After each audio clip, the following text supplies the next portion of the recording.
You had a team, yes, right? You had a team, again? I'm out the switch. You, I could restart the team. I could give them a run. This is starting team.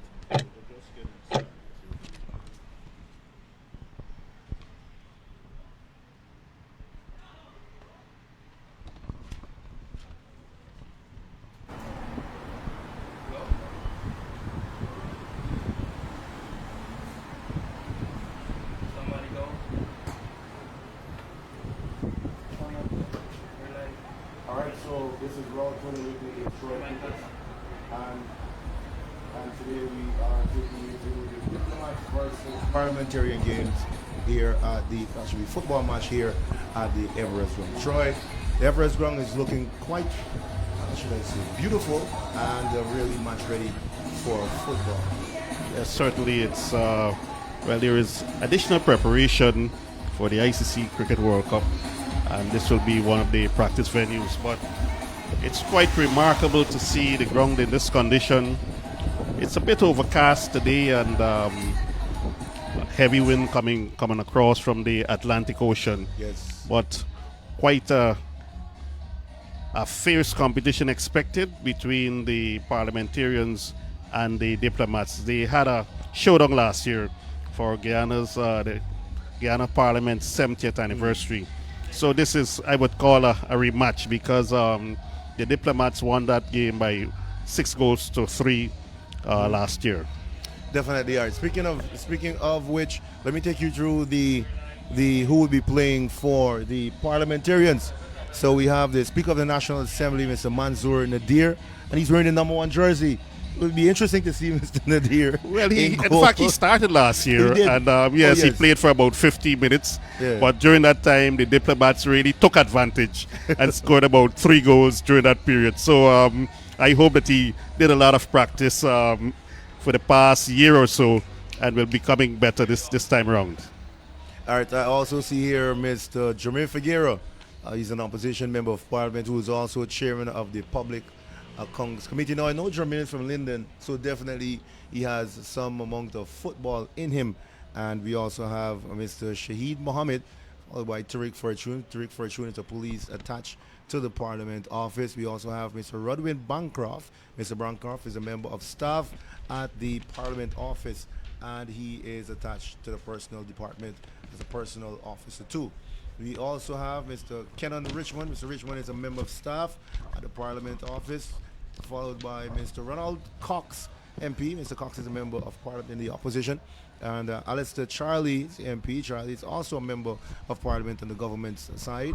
And we look as though they're getting ready to take the field, Troy. But continuing, Arnett Ferguson, she is down to compete here. We're in the number 9 jersey. She's a member of Parliament as well, too.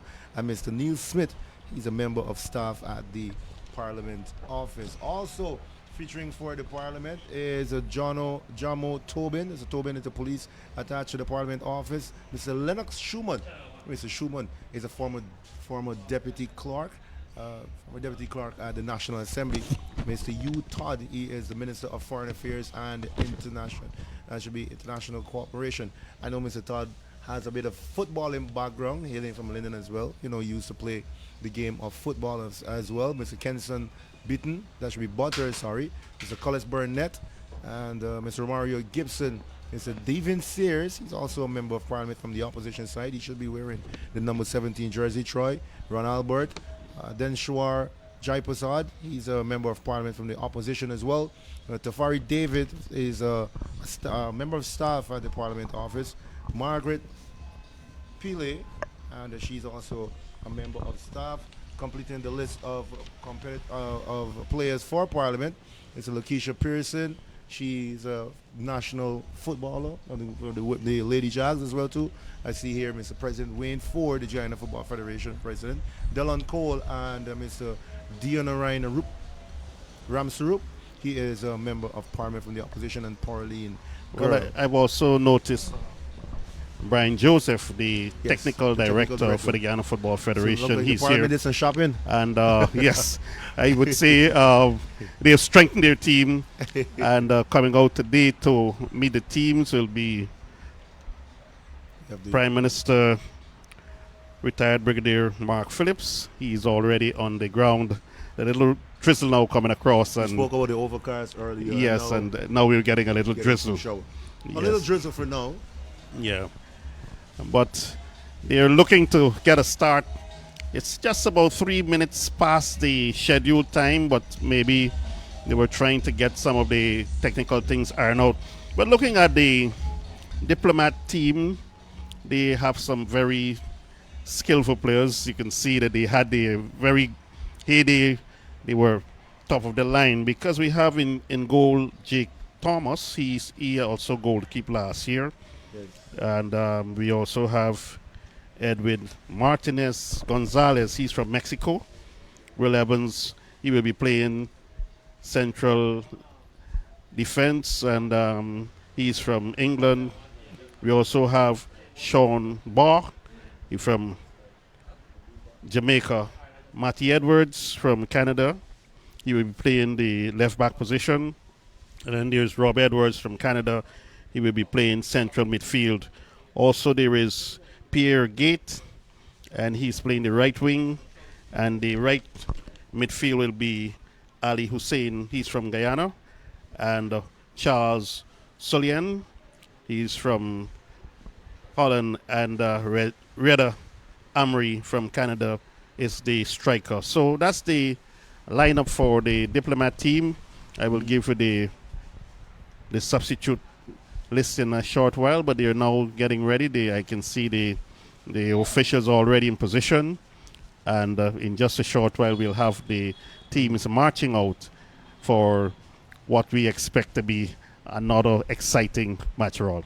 Troy, you've been around longer than I have. I think back in the day we used to have an inter-cooperation football tournament. Yes, inter cooperation. You had Geister, Gaiman games, all these things. We had football represented, and it's good to see. In fact, last year when I was doing commentary for this match, I said it's Guyana's World Cup because we have almost every country represented here today.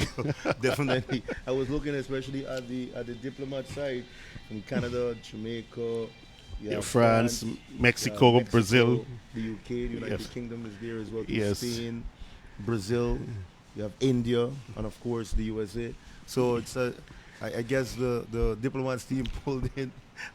They put together a mini World Cup squad. And the referee is a Jamaican. And the referees are Jamaican as well too. I think he's First, yes. Lendl, he's also one of the referee project manager in the GFF office. So Yeah. we've had quite a representative here. The FIFA anthem now being played or attempted. But I can see the tournament, the match coordinator, Joyan Williams, trying to get everybody together. In fact, Prime Minister is now making his way, getting himself all prepared for when the teams go out to do the official meeting of the teams. And so, as Raul was saying earlier, the Everest ground is in immaculate condition. It is indeed. I was quite impressed when I came in. I know we've had some showers, heavy downpours, here and there, not too prolonged. And I know that I was speaking to the Mr. Nadir, the Speaker of the National Assembly, who's also the president of this facility, and he was saying that they did some work on the facility as well too. They had some flooding recently, and well, this is a yeah. ground prone to flooding, and it's Yeah. that's why I'm saying I'm so impressed to see it in this condition at this stage.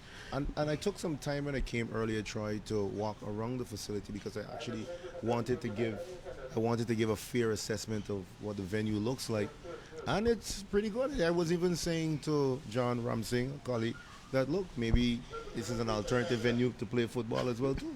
Yes, it is. But what has happened? They've had there's a restriction because of the pitch. Yeah. And the field itself is 100 by 60 by 100. Yeah. They've had to decrease the width a bit Yeah. to not to trespass on the pitch that will be used. So the teams are now lined up, and there's a signal for the anthem to be played now, the FIFA anthem, for the teams to come out. I can see the match coordinator signaling. So in just a short while, we're just about 5 minutes away from starting time. So yes, the FIFA Yes, anthem. we're as Troy mentioned, we are right opposite the Atlantic. You can see the shorelines filled with a lot of ships, Troy, as the FIFA anthem is being played to usher in the two teams with the parliamentarian side wearing decked out in their yellow tops and black bottom, taking on the Diplomats. As Troy mentioned, they played here last year. The Diplomats won, right? Or the Yes, Diplomats won Diplomats by 6 goals to 3. Yes, I can remember watching it on the live stream. They had But a as young I, lady as I said scoring a lot of before, goals. 3 of the goals came very early when the Speaker of the House, the you're Honorable saying that Manzoor Nazir. You're saying the Speaker of the House is as a Well, that's why goalkeeper I'm is hoping porous. that he did his best in training, because I know that Jake Thomas also from Diplomats, he would have had some work to do last year as well. So Yes. both of them should be in their prime now. I never know Jake as a football player, though. I know him from the basketball court for a very long time. So it's interesting. I told him it's kind of funny that I see him back in goal this year if he would have done some additional work as well, too. See the Speaker of the National Assembly, he's all decked out again, Troy. So it Yeah. seemed as though he did some earlier work. He's looking fit. Well, we have to look at this new lineup because you call the team there, but I'm seeing the director of sport, Mr. Stephen Val there. There's Brian Joseph. So the parliamentary lineup is a very new team, so to speak. Yes, and Prime Minister Mark Phillips is introduced to the speaker, who more than likely Yes, actually, is the the captain. So the new list Yeah. for the Parliament squad, the starting lineup for Parliament, we have Mr. Manzoor Nadir, the Speaker of the National Assembly. He's in goal. Tariq Fortune. We have Rodwin Bancroft, Neil Smith, Lennox Schumann. We also have in goal there Jomo Tobin, Ron Albert as well too. I'm seeing in goal too Mr. Butters, Brian Joseph, Technical Director of the Guyana Football Federation, Ronald Cox rather, he's in goal. And Devin Sears, he's starting as well too. And Mr. Jai Prasad is also on the pitch as well too. So I'm also seeing there the Director of Sport is a Steve Ninval. He is in goal. And I see him, the Speaker's jersey has number 1 and he's the goalie. Yes, he's well pronounced. So you definitely can't miss him. Ask what position he's playing. Well, last year they had a novelty at halftime because I see they have a 20-minute, and if you score on the speaker, you receive the prize. That was one of the novelty last year at halftime. I don't know if that will be he's part of the looking- program today, but He's that looking was like he's been in this position in goal for quite some time, Troy. yeah. Well, I know that he might have had a little time playing football in his younger days, and now donning here once again and looking very agile and sprightly I see the for director- this the clash here director- today. The director of sport, a former colleague of ours here in the media, Yeah. and a former member of parliament himself too. So it's no Yes, strange. from- It's not. So he could have Yes. either played on either side. He could have played on either side. Yes, but as a- I know I'm happy to see there's an ambulance here as well too, and there's medics and first responders. Well, what I can available say, with a lot of Red what I Star. can say, what I found last year is that the players played within their limits. Yeah. But in the second half, the Parliament brought on a few younger players, and they were no match. They were very physical, so they were cautioned to not to take it light and so on. But otherwise, it was a really exciting contest. Definitely, and they're getting through their team photographs, having their team Well, I can see photographs some of being them could hardly bend there for the photograph. But that's part of the international, taken. The youthful. yes, to get the players to take a photograph, and the director, in fact the match coordinator, They will know a little team talk there for the Team talk. parliamentary side. And I wish if they had a little bit more lights here, though, Troy, at the venue. I don't well, think they it's a kind of transition between the actual sunlight and the light side might get a little better as the night progress. So definitely. we have the two captains, yes, and number 14 for the Diplomats, and that's Charlie Sullen. He's the captain of the diplomatic team, and they're now meeting the officials here tonight.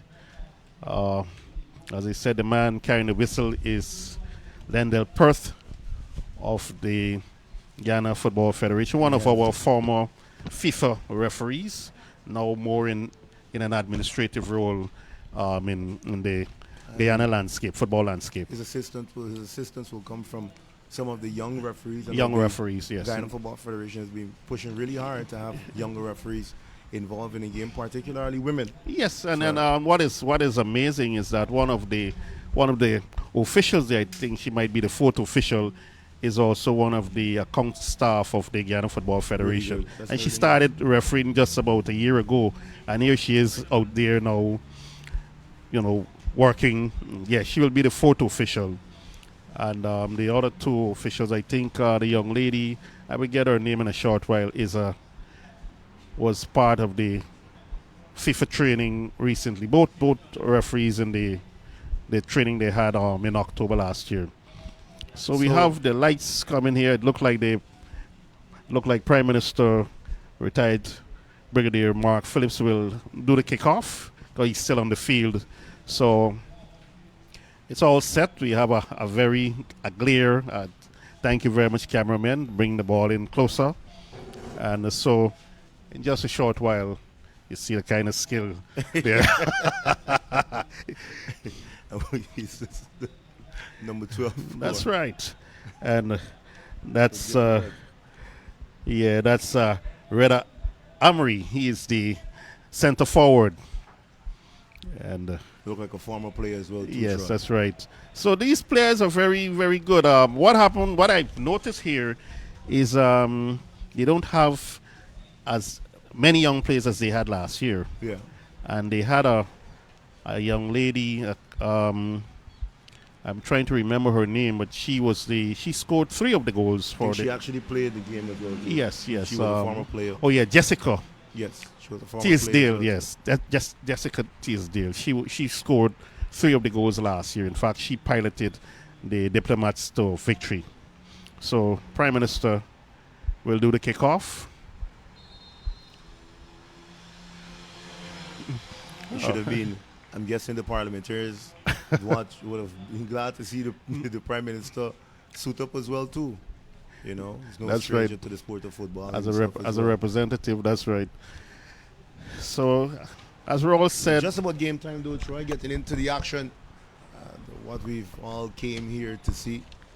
The Diplomats. they will have the first kick. Goal. They're playing against the parliamentarians. Look like we have who's attacking there. It looks like Devin Sears is attacking. We have Director Sport Stephen Inval. He is playing as the attacking winger. Right? And you're also seeing there the Diplomats just working the ball around quite nicely. Yes. And, feeling each other out, playing it through. It's touching. They look as though they've been training for quite some time, Troy. Yeah, in fact, they do. There is from what I understand, that they normally meet every weekend at CARICOM Secretariat. There's a little pitch there, They do. so that they practice there.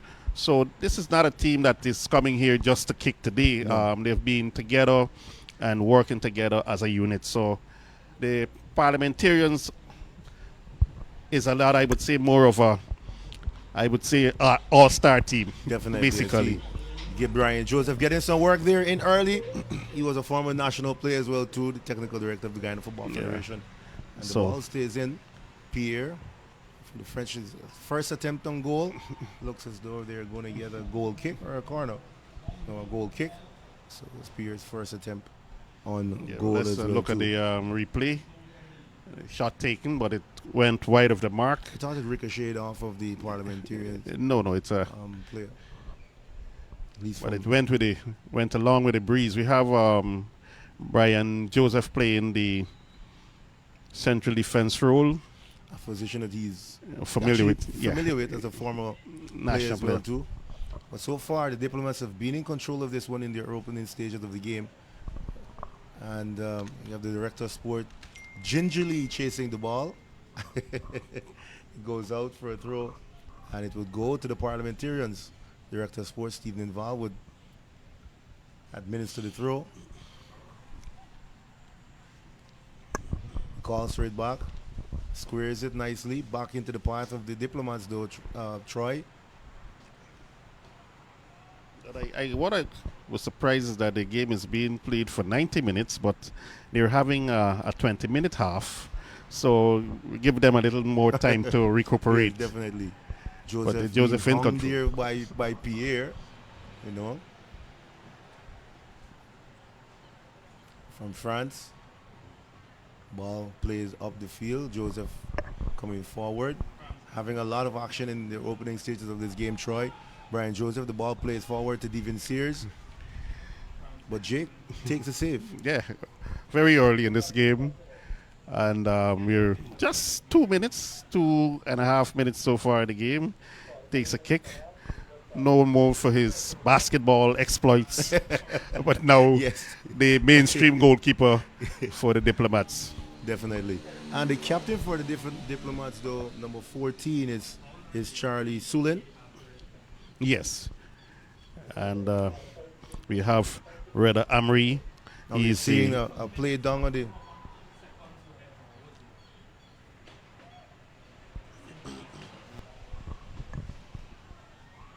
Oh, yes, nice, lovely. touch there from the Diplomats. An attempt on goal, and there is the first goal of the game, coming in compliments for the Diplomats, scored by 16. Scored by number 16, Roberto Cruz. Roberto Cruz is from Brazil, and definitely showing off some of those yeah, well, samba moves. yes, to get he to was goal. he was one of the players who excelled last year, and coming here and looking lethal already. One of the younger players in the squad. So let's look at it once again. Number 16. Good shot on well, goal. well, it looked like the I thought you told the me goalkeeper. I thought you told me the keeper did some work from No. last year to know. Well, I Sure. was assuming, but that was basically a stretch. So, Easily got by the, what the what National Assembly in goal. what the speaker did say last year is that they were giving them what you would call the handicap, giving them like a 3-goal advantage, a 3-goal start, right? And then they will. Then he would have probably had an all-star team, Troy, for this one. So the score of the game, if you're not joining us, is 1-0. Goal scored by Roberto Cruz from Brazil, playing for the Diplomats, and it's 1-0. Diplomats leading this one, and a little step over, very Ronaldo-like, the Brazilian Ronaldo, of course, and just a little flick, a little volley there from just outside 18 to get on goal, beating the Speaker of the National Assembly, Devin Sears. They're doing what I think he sees on television. Never know Devin as a footballer, but nonetheless he looks good, and the parliamentarians are trying to get back into this one as Pierre comes forward. Another ball through, and there is now Charlie Sulin, and Captain, Pierre shot just taken. over goal there by Pierre. He's been hunting that defense down. His second shot on goal, just whistling over the crossbar, Troy. Yeah, well, this is quite a heavy start there by the Diplomats, and that ball could have gone in because of the wind, but luckily it just sailed over the crossbar. So the goal kick taken by Joseph, and it comes down, and Joseph under pressure once again. Number 14 looks like, and the parliamentary team trying to get themselves organize. You're under a little pressure in defense, But there is number 3, a nice little move there, and he sends down offside, signaling yes. The whistle now going, and Reda Amri indicating that he was in line when the in line with the defender, but it is an offside call there, and Joseph will once again take the free kick and head it away, and going now to Sullen, the captain of the diplomatic team, couldn't take control, and it would be a throw-in. It looks like Schumann who will take the throw. And the whistle going, more than likely we are unable to see what happened there, but I want to suspect it might have been a foul throw. Definitely. I saw the director of sport got away with one earlier. So the first throw-in that was given to the parliamentarians. Yeah, it looks as though you're absolutely right, Troy. At least from where we're not able to see that, but it looks as though it was definitely a foul throw going back to the Diplomats. Diplomats have been in control of this one from the opening touch, Troy, and there they are again, giving giving Brian Joseph a lot of work, and this one should be taken easily by Jake. So nonetheless, the score in the game still 1-0, just about almost 8 minutes into the affairs here at the Everest Ground. A little crowd on hand here at the venue. Step over again there by Roberto Cruz, and he seems to like that move. Troy Pierre there getting on goal. He's in the 18, throws it across, and it will go for a corner. The parliamentarians clearing that one, and so far the two forwards for the Diplomats in Pierre and Roberto Cruz, they've been putting the parliamentarians' defense at work. Yeah, and Butters actually one of the defenders for the Parliament, using his body beautifully there just now to get the striker off track. That's why the play shifted to the right side of the field. But it will be a goal kick, and it looks like Butters who is standing over the ball. And two balls are on the field right now. And we have, looks like Joseph, who's in charge of the kick out, Butters now encouraging the players to move forward, but we don't know how far the ball will reach.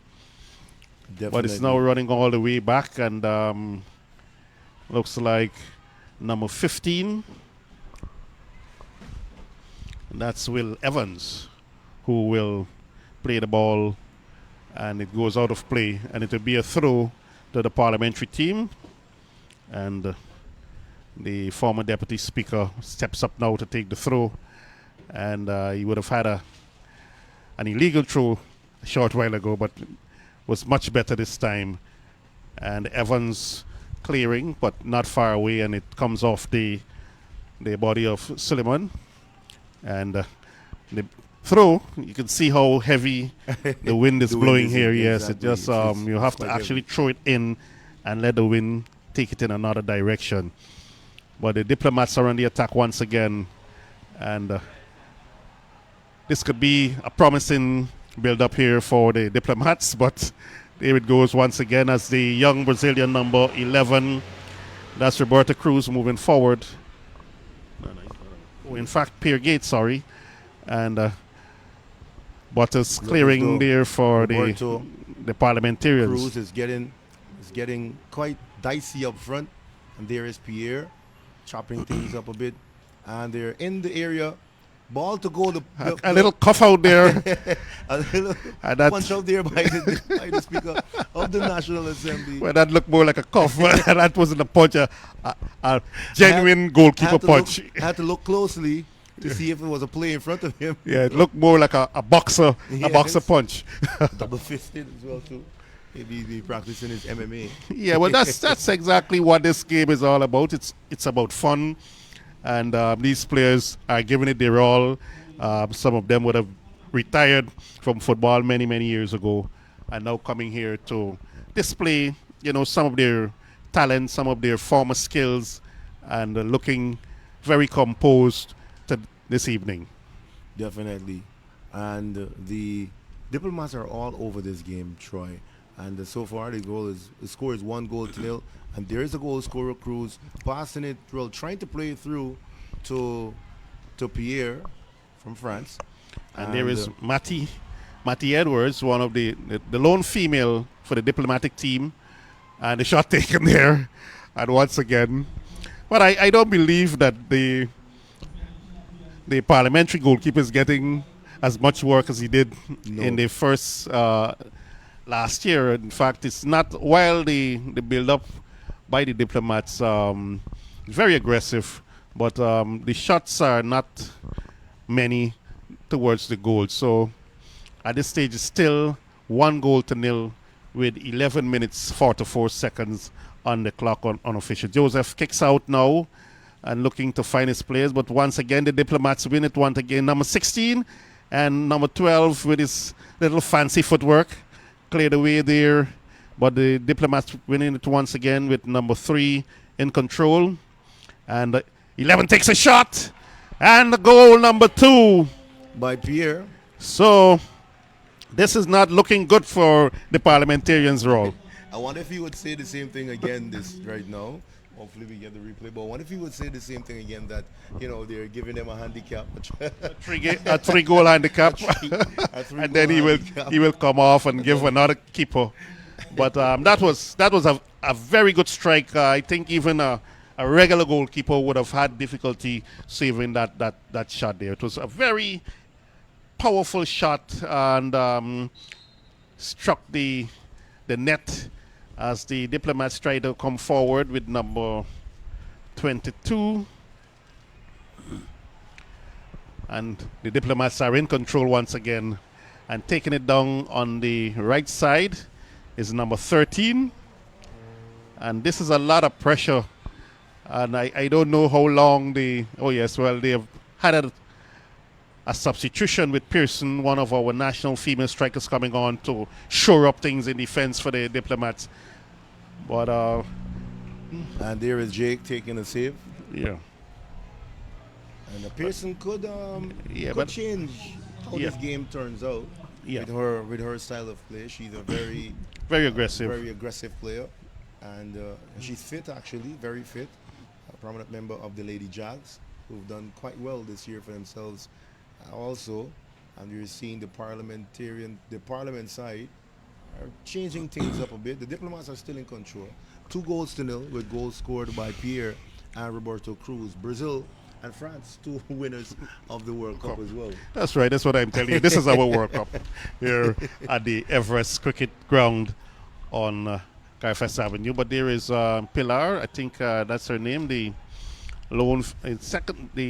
second female. In fact, she's one of the starters. Margaret Pilar, playing for the parliamentary side.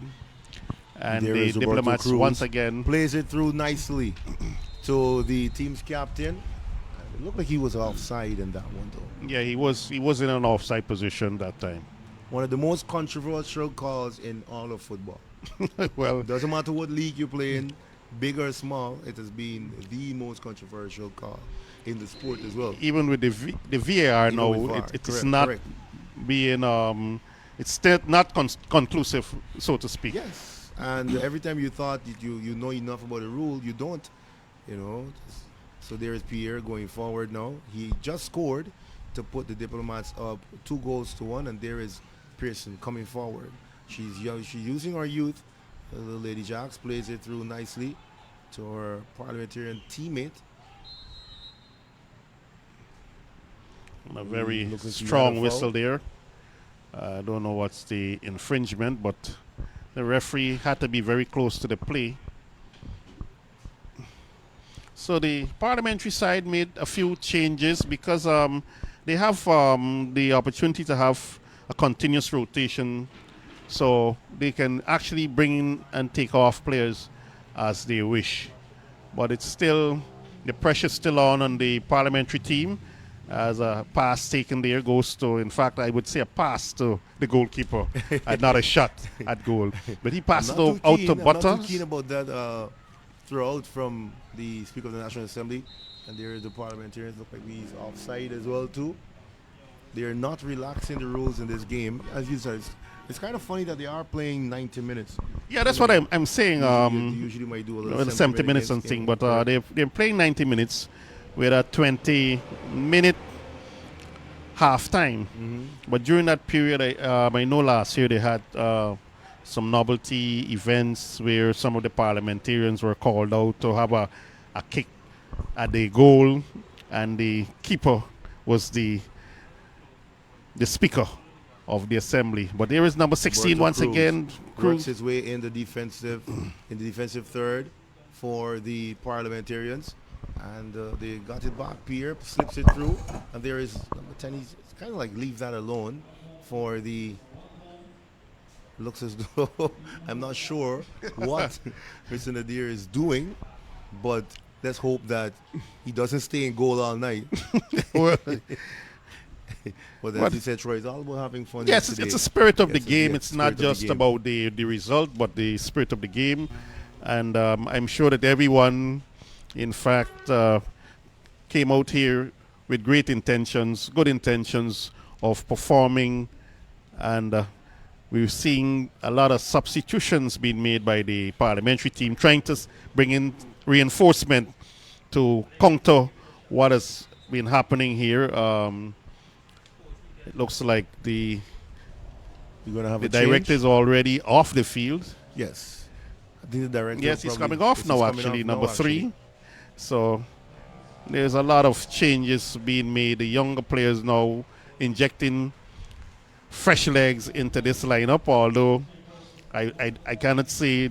Let's see if they will have that kind of striking intensity now, because that has been the problem. They've been unable to really get the ball over the halfway line and put any kind of pressure on the diplomatic team. The diplomatic team. The diplomats are being coached by Verlon Mills, former national player who's doing an amazing job with his Verlon Mills Academy, unearthing the next talent for Guyana's football.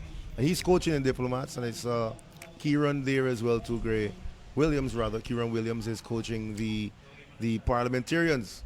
So, well, last year the national coach Shabazz was in charge of the parliamentary side. Beautiful turn. What a beautiful. Turn. Still got it though. Still in control. Plays it forward nicely to Pierre, the second goal scorer of the game, who slips it.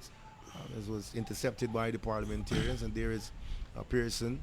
Bad pass, and it's picked up again. So we're seeing a little bit more intensity, as you stated, Troy, with the substitutions that were made by the parliamentarians now looking quite different, a bit more youthful up front. Yeah. And there they are. They're looking good. Yeah, but what they have to realize also, it's a little smaller field. So yes, by the time you give a big kick and the ball coming with the breeze will actually run off very quickly. But we have, it looks like number 6 for the diplomats. Some of these players, we haven't seen them actually on the field for the night. Yes. Because it's centered, that's Sean Ball. But it's centered among a few players, mostly the midfielder and strikers, who are really carrying this team here tonight. And the intermittent intervention of the goalkeeper, Jake Thomas, who just had about 2 little, I should say, brushes with the law. So, right, shot taken there. The score is 2-0 in favor of the Diplomats. Goal scored by Roberto Cruz and Pierre Gate. So Brazil and France hook up. So we just had a very strong whistle coming there from Mr. Pert.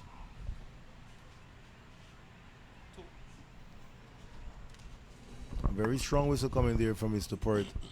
And the Diplomats would clear this one out. Look like the technical director, former national player Brian Joseph, trying to set his field.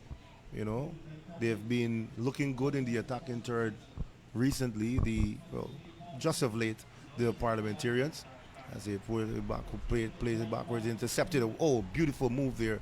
Picked apart the end. Look pretty nice. Look as though he's there is Pierre, Back up in front, surrounded by yellow jerseys though, and keeping the Mansour Nadir must be a very happy man, you know, seeing his his side coming to his rescue. Fabio wearing the number 10 jersey, and there we have a breakaway. Jake put to the test, and it looks as though we're having the very first goal of the game for the Parliamentarians. And the goal scored by, trying to get the goal scorer, number 16 for the Parliamentarians. Well, Score that one. Yeah, well, when we look at this here from the noise there, it just indicate the support that the local parliamentarians have, because they were actually calling that goal, and a nice little move there around the goalkeeper by number 16 of the Parliament side. We'll get that Romario Gibson. Romario Gibson. So Right, goal scored by Romario Gibson. And Troy, you did say with a number of the few of the changes that they would have made, brought a little life to their attack, and yeah, well, resulted in a goal as well. That's what they really wanted, and you can see the build-up on the right side. It was very compelling when the ball came out there, and we cannot rate Jake Thomas much better than the speaker. So any opportunity or a shot at goal, the result could be different. So you mentioned a smaller pitch as well, yeah. too, so the ball will get down there faster. And they're going through Gibson now. The Parliamentarians. I realize the Diplomats are playing a very high press. Most of their defense. Yeah, that's why third. There was that And little switch, that little advancement there by the parliamentary team down the right And side. it looks as though they're about to make a substitution. The parliamentary side about to make a substitution.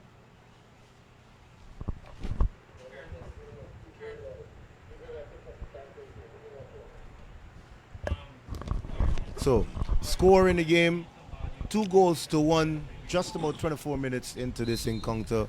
A 90-minute encounter here at Everest. Windy with the lush breeze coming from the Atlantic. And it's not raining goals, but we've just had some drizzles here and there. Slight overcast, nonetheless, in Georgetown. A cool Thursday evening here at the Carfesta Avenue facility. Yeah, well, one of the players to watch also is Tafari David for the parliamentary side. He was one of the main goal scorers last year. And I'm seeing in this lineup, but he's not as visible as we expect him to be at this early stage in the game. But maybe coming later on, we'll see his prowess. Yeah, see the Abby Thomas, the Canadian, made her way into the game. She is, I see she's listed here as a defender who plays both the center and the left back position. So that will go for a throw.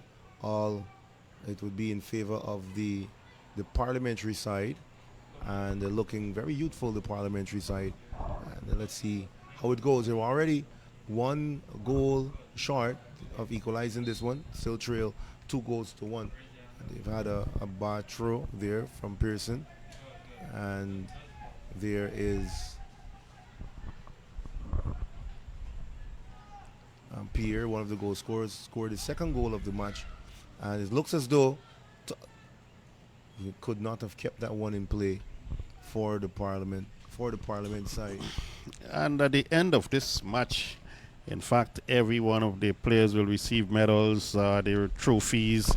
It's really a kind of, as I said, a local World Cup here, and I'm sure there are a lot of parliamentarians. Where we are from the commentary point, the lineup alone for the parliamentary team, we've noticed about 24 members of parliament in that lineup. So some of them who may not have done the uniforms, more than likely would be in the main pavilion watching on and offering their support to the parliamentary team, Ron. Definitely. Jake looking quite comfortable. Had 1 goal pierced his net so far, and the goal scorer, Gibson, is trying to slip it around. Beautiful move there by Gibson, using the youth on his side. And But there are the Diplomats with a little Lovely give and go there. 1-2 punch. Roberto sends this one up. Wow, that's. And they still have possession of the ball there. A nice throw inside there. Well, this is a double team, but the Diplomat not giving up, the flag waving there, showing an infringement against the Diplomat side. So number 11 will step up to take the kick. And that's Pierre Gate. Now takes a kick inside and an attempted header, but the Diplomatic player couldn't get the head on.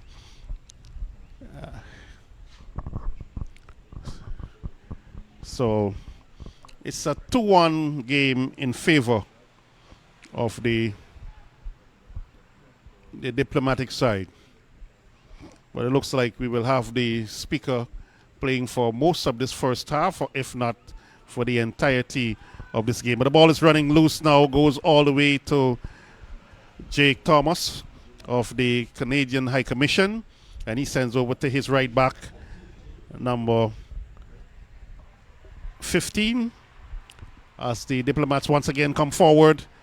Number 8 sends it forward there, and a little signal for offside. A shot taken. And a shot and goal. Another goal there. It's given. Yes, it's given. 3-1. The goal scored by number 10 for the Diplomats. Fabio, the Guyanese on the squad, scored for the Diplomats there. Fabio, good goal. And there was some calls for offside there by the parliamentarian side, by the parliament But side. it was very close to the assistant referee, Correct. so I believe that the call might have been genuine. But as I said before, it's one of the And there more we have- controversial there the ball rules plays through. in football. There is Fabio, You picks see? it up, slips it over nicely, beating the agile Mansour Nadir in goal, Speaker of the National Assembly. So that's 3-1. Last year it started just the same, right? And then the speaker came off, brought on a much better goalkeeper, and they were able to get a little control. But by that time, the difference in goal caused that eventually the Diplomats held on to that 3-goal advantage and went on to win the match. So a little clearance there by Gibson. So Gibson moving both up and down the field, one of the younger players, and trying to give support to the defensive half of the parliamentary side. So we have a few ball boys there working on the side, but it's now number 7 who will take the throw in for the Diplomat side. There's a push and pull there, but taken away eventually as the parliamentary side comes forward now. Once again, it's Gibson, gets past his man, a tackle, and sure, it will be a penalty kick, yes, being awarded there by referee Ninval. Tackle just at the tip of the box. Oh, it looks like it happened just outside from our replay there, but the referee, who was a little out of position there, called it a penalty. But from what we're seeing here from our vantage point, the tackle came just outside of the box. So let's see who will step forward to take this kick. Looks like Gibson, the man who's Yes, stepping it looks forward. like Gibson. Oh, it looks like Brian Joseph. We have a few players standing up around. And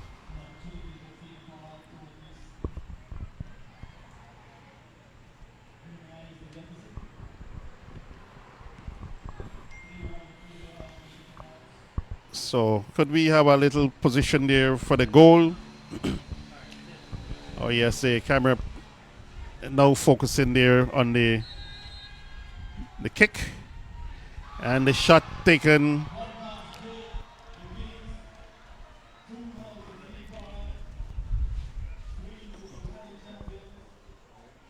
So it's now 2 goals to 1 in favor.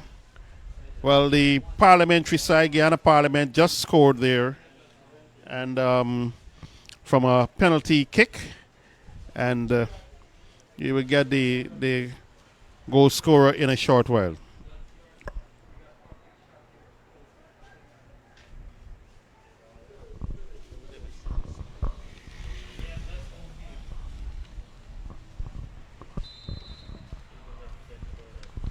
So 3 goals to 2. Goal coming from the penalty, and Gibson will get the goal scorer's name in a bit.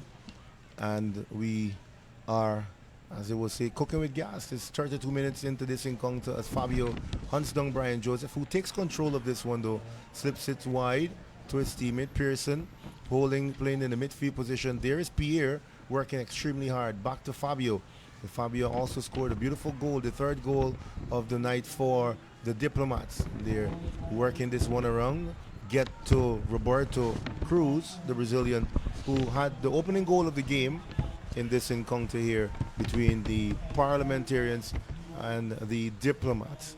So Parliament versus the Diplomats. This is the second time that they've been playing.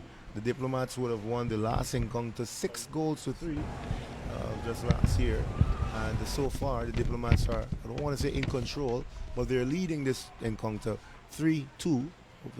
Scoring 3 unanswered goals before the Parliamentarians bounce back through Gibson and a penalty just a short while ago. And we are, you're seeing the crowd is swelling a little. As Coach Vernon Mills sending his team back a bit. Sort of a no-look pass there to Gibson. And a foul. So the goal scorer for Parliament, the penalty kick was Collis Burnett, and I think he was substituted shortly after. So they're actually using the players effectively, trying to inject fresh legs into this game. As Pearson now is double teamed there, but she moves nicely. Has a lot of experience, plays internationally for Guyana. But a kick there by Joseph struck the hand of one of the diplomatic players, and the ball comes out now, running free, and it will be a throw-in, it looks like. So 3 goals to 2, much closer than last year, as the Parliament injecting fresh legs into this team very early. And we've seen the players, in fact, they would have a squad of shot taken there. Very powerful shot. The player on the pressure, that's Reda Amri, but managed to get a shot off anyway. And it went wide of the mark. So the Diplomats are not shy at taking shots at goal.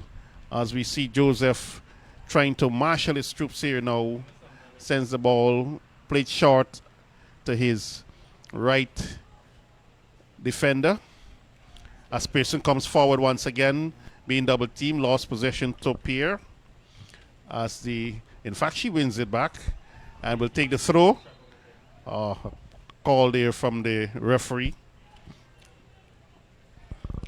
Not sure what that was. Looks like a foul throw.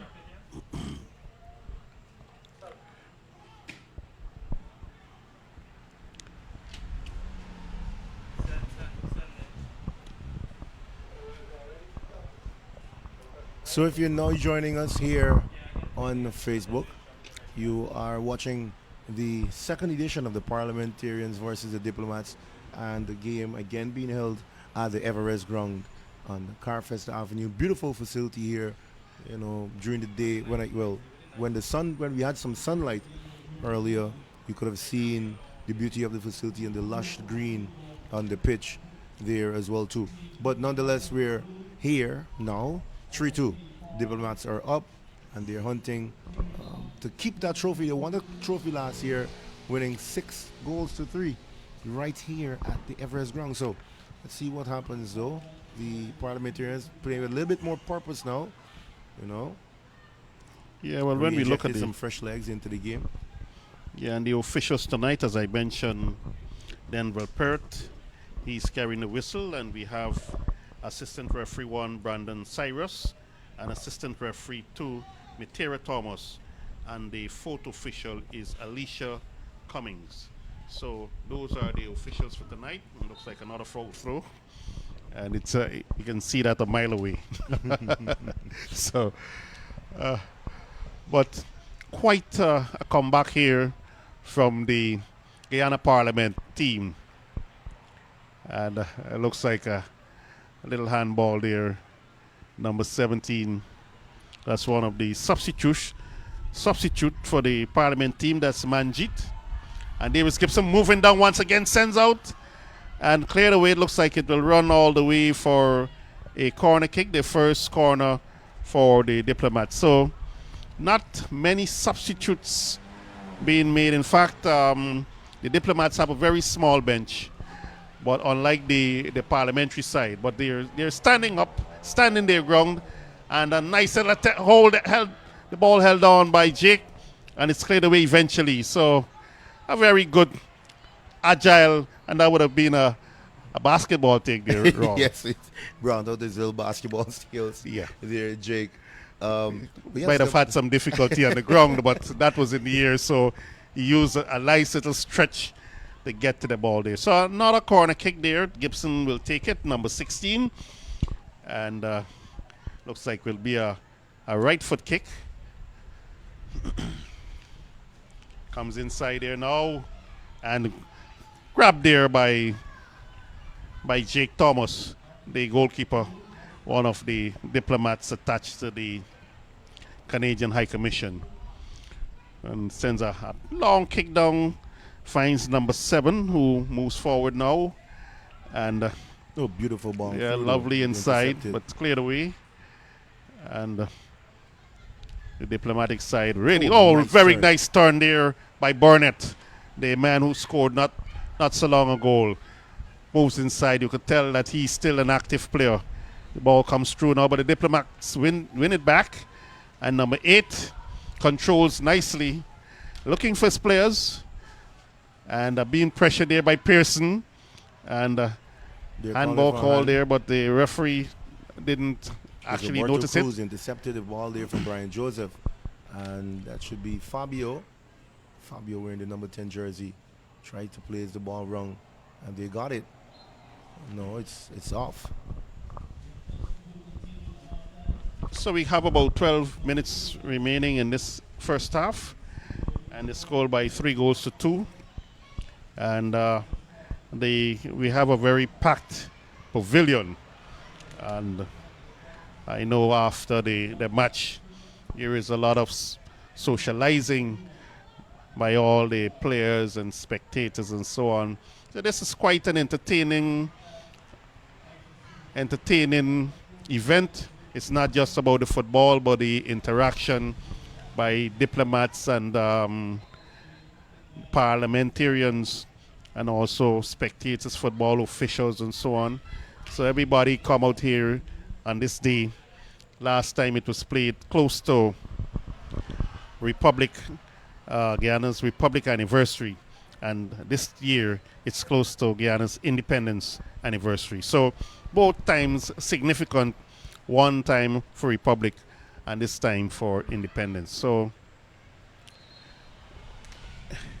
Sean Ba is a good ball in, and headed out by Joseph. Sean Ba is the program manager, the Agri, from the CARICOM Secretariat, Agri Department. and even while the seniors are on the field playing, the children of the diplomats are having their own little game on the sideline. So they're having their own fun with the ball. So looks like we still have a continuity of the diplomats in the future. Definitely. All right, so it's just about 5 minutes or so to go in game time. I'm not sure how many stoppage time would be added to this one, but it was a pretty free-flowing game. And the Yes. Diplomats came out quite early. Yeah, there are the Looks like they'll be children there some track having and their field. fun. So it's not just about the adults, but the children are also enjoying themselves. Definitely. Diplomats came out, 3 early goals. The Parliament side rebounded from the penalty spot and with a opening answer for there from Gibson.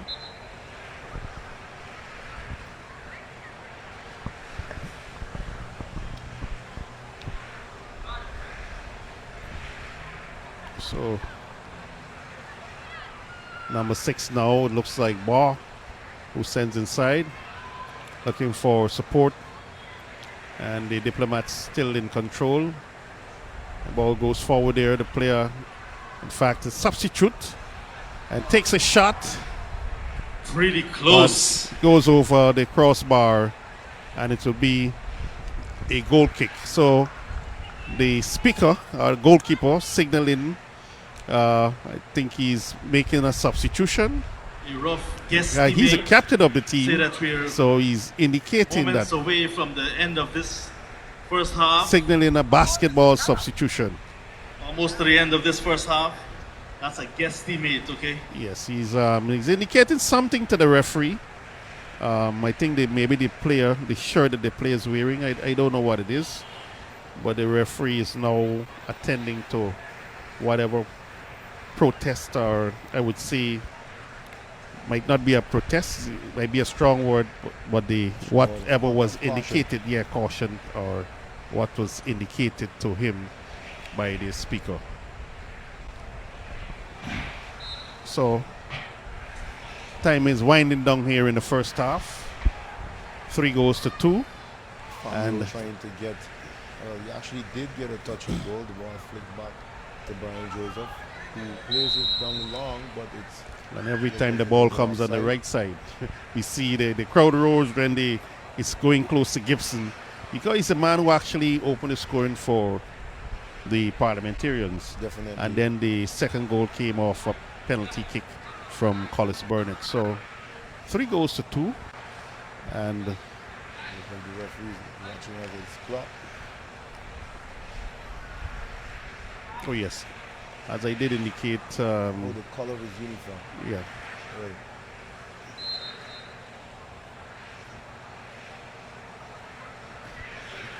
The Diplomats now, they don't quite look the same. Since they made some changes. Some of the right ones, they brought on some young, fresh legs. And it looks like referee Port would have signaled halftime. End of an exciting opening half in this Came out, feature scored the very football first match, goal, bringing about together 15 Team beautiful Diplomats and shot Team on Parliament. goal. Then the second At the goal halfway scored stage, by at the end of 45 Fabio minutes, Gate. And then Fabio defending with champions, 10 Team scored DPL leading also 3-2 for the Diplomats. over Team Nonetheless, Parliament. The Parliamentarians rebounded by having an opening goal of their own Everest Cricket Club for is their one of account the by practice venues Gibson, for the ICC and then from Men's the T20 penalty World Cup scoring the 2024. other one. So it's 3-2 Trophy for is in the Guyana. Diplomats And up ladies and upper hand gentlemen, at on the Everest. Parliamentarians. The The trophy Diplomats is trying at to Everest hold as well. on to the trophy that they would have won last year, 6 Moments goals to from now, 3, we will Troy. see that trophy. yeah. Well, as I said from the inception, it would have been an exciting game, played at the pace that we expected it to be. Yeah, definitely. Because we don't expect to see anybody running beyond what they can do at this point in time. But we've seen brilliance of football from both sides, proper passes, Have an opportunity to players get one creating pass. spaces and the ball passing through and so on. From both sides, that run from Gibson and the shot at goal, that was an excellent piece of play. And when he scored, and then the tackle, that was a little injudicious move at the top of the circle there by the diplomatic defender, creating that penalty opportunity. All right, so we're going to take a quick break. We're going to take a break, actually. It's halftime. The score 3-2 in favor of the Diplomats.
Trophy is here, ladies and gentlemen. The ICC T20 Men's Trophy is here at Everest.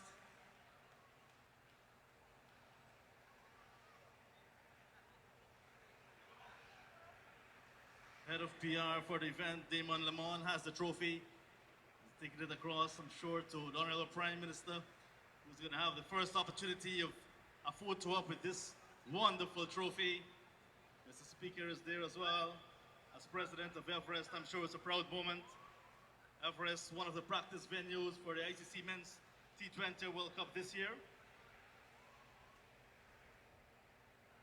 Yes, it comes with instructions, apparently.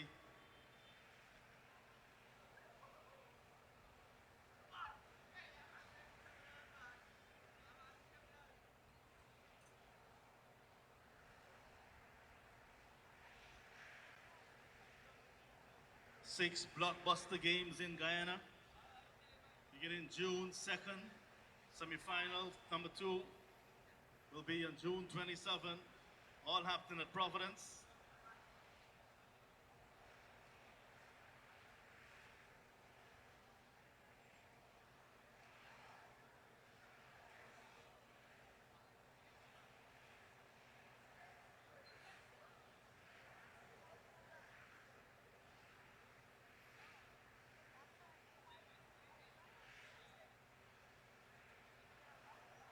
Excellent.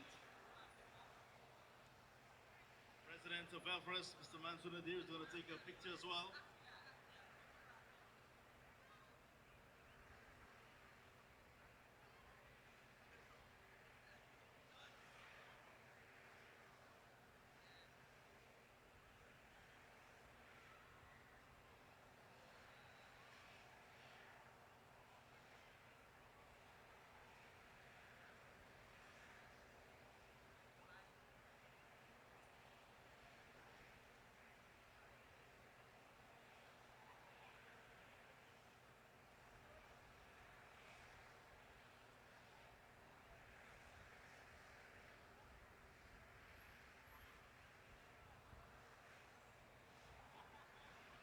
Other members of Parliament getting an opportunity as well with the trophy.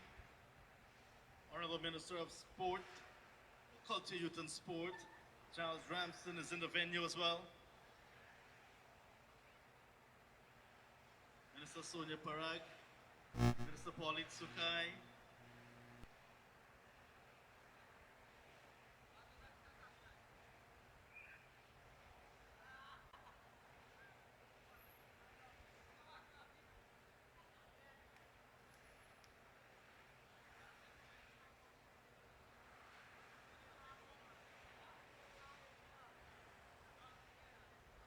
You recognize Mr. Damon with the Michael Jackson gloves. There are some protocols for this trophy.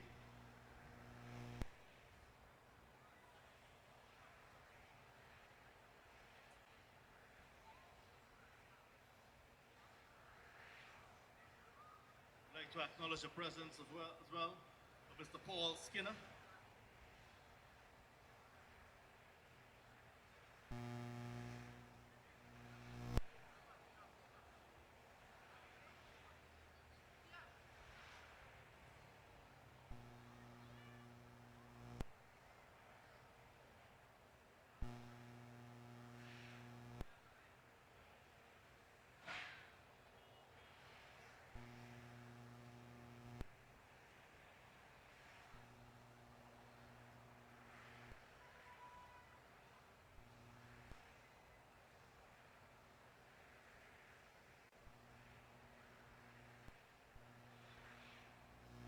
There's an urgent call from Mr. Royston Garnett. We're going to begin to try to get one past the speaker. Mr. Garnett, you're up first. The chairman of the LOC. We have Frankie Wilson as well.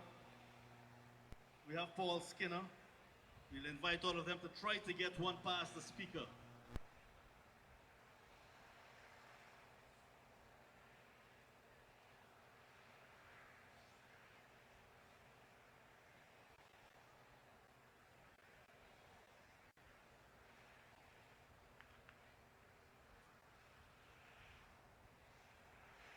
We also have the Deputy Secretary General of CARICOM. We're inviting our Deputy General Secretary of CARICOM to come forward as well to try to get one past the Speaker.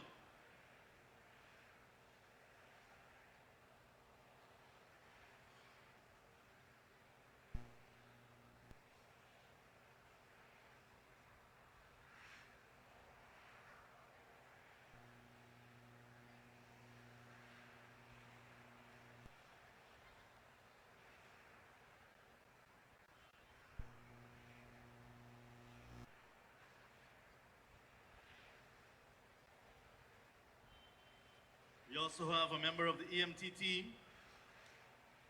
who would like to try to get one past the Speaker. Come true, come true.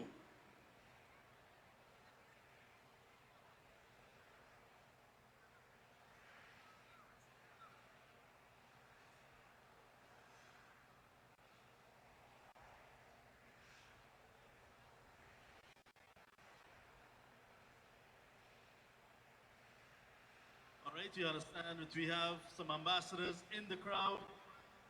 Ambassador of Mexico, Ambassador of the People's Republic of China. You're invited to try to get one past the Honorable Speaker.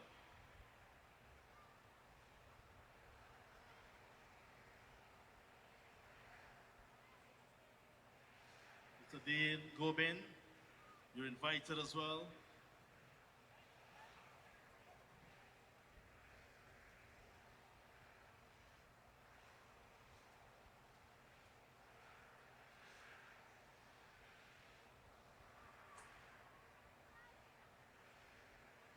ICC Men's 20 World Cup trophy is here as well.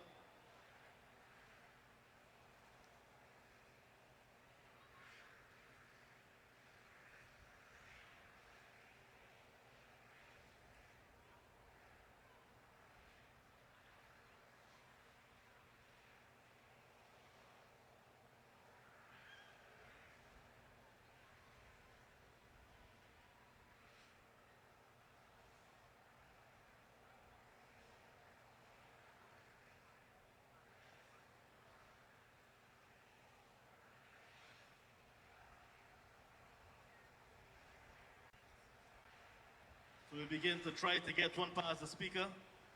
We'll ask one of our referees to assist. And you can take your photo and then come try to get one past the Speaker.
All right, we're getting ready to get one past the Speaker. We have a nice lineup. EMT, ICC, forces with two left foot. Everybody we got.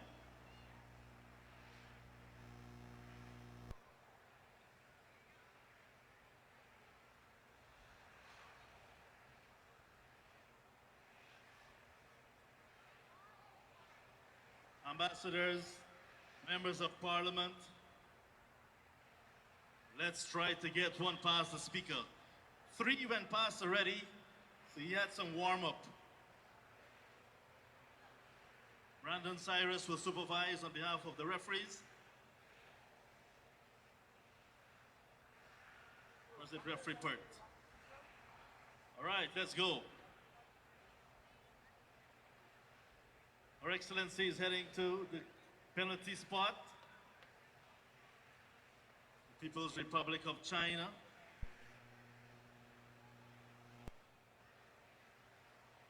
You have to get one past the speaker to win a prize on the spot.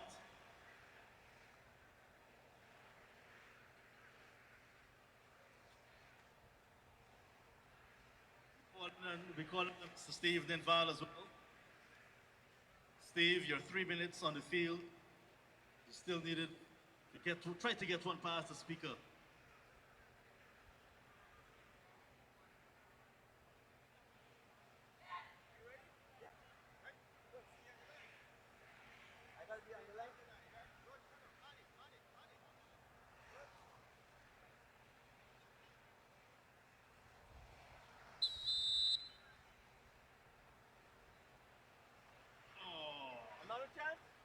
Or was that a warm-up?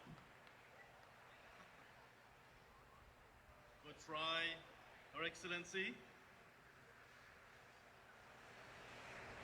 We have Minister Sonia Parag, Minister Pauline Sukai, of course MPC Raj. Last year he tried, but he didn't get through. This is the real kick now. Go.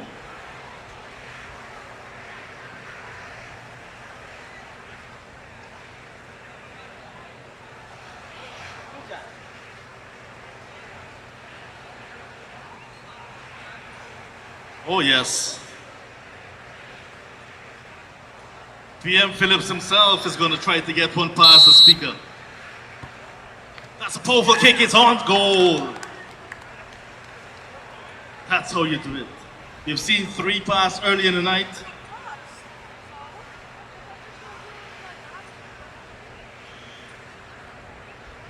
In addition to trying to get one past the speaker, the ICC Men's T20 World Cup trophy is still here. EMT saved. Well done, Mr. Speaker. Whole night he talking, whole night. The trophy is in front of the main pavilion. PM, the cameras were not on. The cameras are not on, PM. They were not ready for you there, PM. Let's go again, PM. Yannick, give the PM some space there.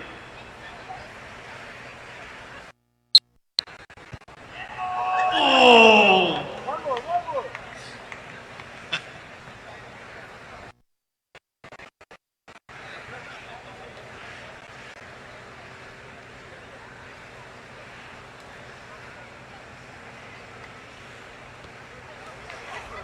Oh, that one gone too wide.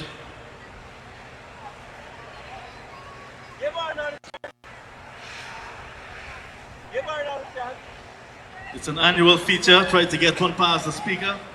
It's part of the Premier Cup, started last year.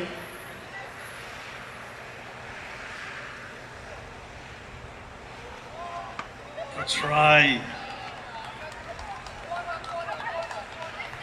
Only one person has gotten past the speaker in this segment of the night.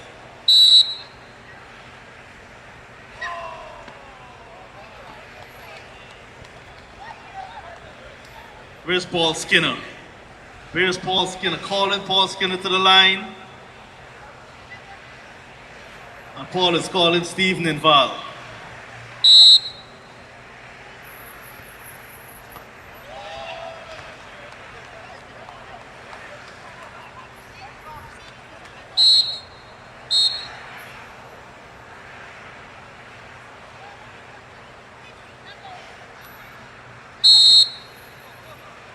Youthful exuberance.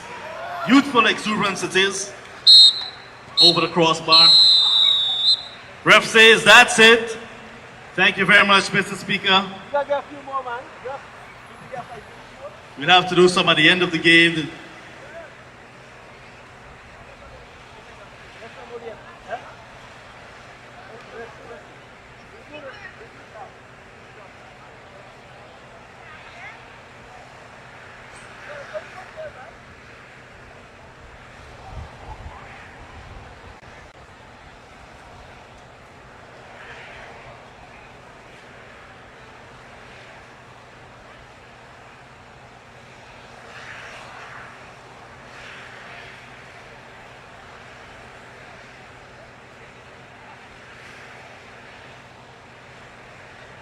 The ICC Men's T20 World Cup trophy will be here for a little bit longer. This is your opportunity, ladies and gentlemen, to get up close and personal. It's in front of the main pavilion right here at Everest. Everest, the practice venue for the upcoming T20 World Cup. Matches in Guyana at Providence. Mega matches, blockbuster matches. Teams like West Indies, Papua New Guinea, Uganda, Afghanistan, New Zealand, all in the house at Providence.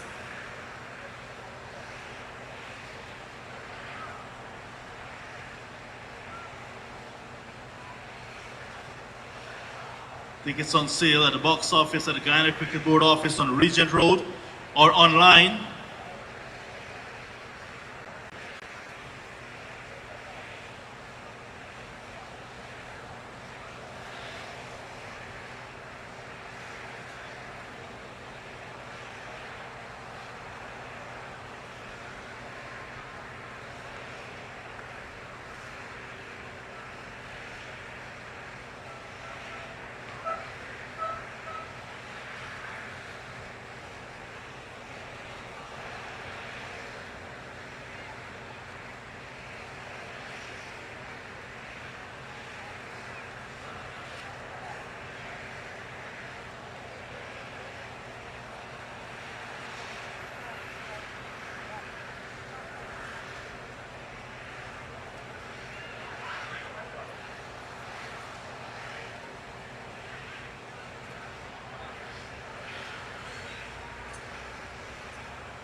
Okay, we are about to restart. You ready?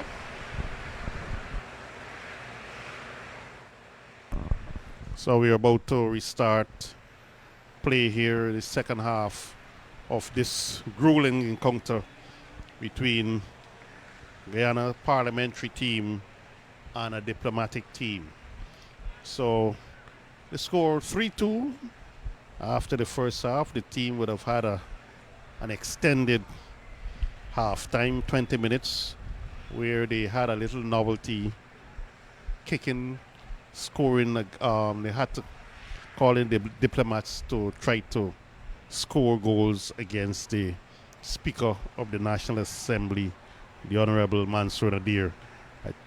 I noticed the diplomats from the Chinese embassy and the European embassy, but I think the Speaker is coming back out, yes. He's really enjoying himself here. We have a slight drizzle once again here at the Everest ground as we prepare to start the second half. So the score 3-2 in favor of the diplomats. They won last year on the 70th anniversary of the Guyana Parliament. Play starts now. It's Gibson sends the ball, big kick down the line there, and it looks like number 2 taking possession, and Pearson being dispossessed as the diplomats try to win it back there. So fresh legs on both teams. DPL in blue, leading 3-2 over the host team Parliament in yellow and black. Exciting. So a few more players being brought on there by the Guyana Parliament. And they have quite a large bench, I think. maybe 24 players or so against 17 for the Diplomats. But they're throwing. It looks like the Guyana Parliament will take possession there. Number 2, whistle going, and one of the players going down, one of the Diplomats going down, being helped up by Gibson, and it looks like number 8. So the referee, Pert, will have to pay keen attention to this game here. I think they have some younger players coming on now. And shot taken there. What a shot. And one more goal there Another one goes past the for speaker. the Diplomats. DPL extending their So lead 4 now. goals to. 4 goals to 2 over Team Parliament. And let's see who that player Opening minutes is. of the second half. We'll have the replay in a short while. Warm welcome Yes, to here it Everest, is. It looks to like each and every here. one of you. On behalf of sponsor as well, A left foot Premier shot. Insurance. I'd like to Number recognize 7. Mr. Anil Singh, Chief Executive Officer of Premier Insurance. Yeah, Title David sponsor Fernandez, of this event, the Premier the Cup. Spaniard. David Fernandez scoring the goal there. Just about 2 minutes into the second half. All right, Troy. So David Fernandez adding the 4th goal there for the Diplomats, Troy. And it was a beautiful shot. You know, he's playing pretty calm. He's from Spain. Another World Cup winner as well, too, as you said, is a World Cup squad. And at the half, though, Troy, we had the ICC T20 Men's World Cup trophy at the venue, where, you know, it made its way to the venue. They had it's making its rounds in Guyana. Yeah. They had an event at the bandstand not too far from here, and from there they came and had its turn. People had an opportunity to take photos. You can't touch it. It's only for the World Cup winners, a protocol that changed over the years, Troy, because we've all had photos opportunity, yeah. with the photo, Yes. but with the trophy when it was here in Guyana in 2010. Yeah, That's the well, second time we're hosting the T20 and the World Cup, ICC World Cup is coming to the Caribbean for the 3rd time. The first time 2007 and 2010 Troy, and now they're back here again as well too. Guyana being the only country to host every tournament that is being held by the ICC in the Caribbean as well too. So yes, and then not forgetting the women as the well. women's as well too. So Correct. it means that Guyana is a true cricket venue. Yeah, it is a hub. And it is unfortunate sometimes when we don't get the opportunity to see the bigger teams, England Yes. and Australia, I'm- because I they try know. to, because they look at it more from a tourism standpoint. Correct. I guess And you'll they have to take wait it until the semi-finals for that. Yeah. Because one of the One biggest thing matches in the that is opening evident, round is the gender India balance versus in this Pakistan game is being played in New York. Right. So we've suffered Then for tremendously Team over the 12, years. I know that Lisa one of the Bascom. challenges would have been the hotel. And another goal goal pass, there. the keeper. That goal there is scored by number 11 for Excellent the finish. Diplomats.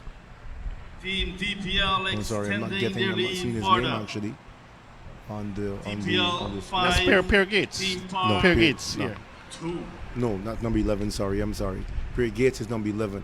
The guy doesn't have a number on his jersey though. Oh yes. Right yeah. there in our In fact, our they frame. have but 2 players. Right. But nonetheless, it's 5-2. Maybe the Diplomats are looking to overhaul their score from last year, from where they would have won 6 goals to 3.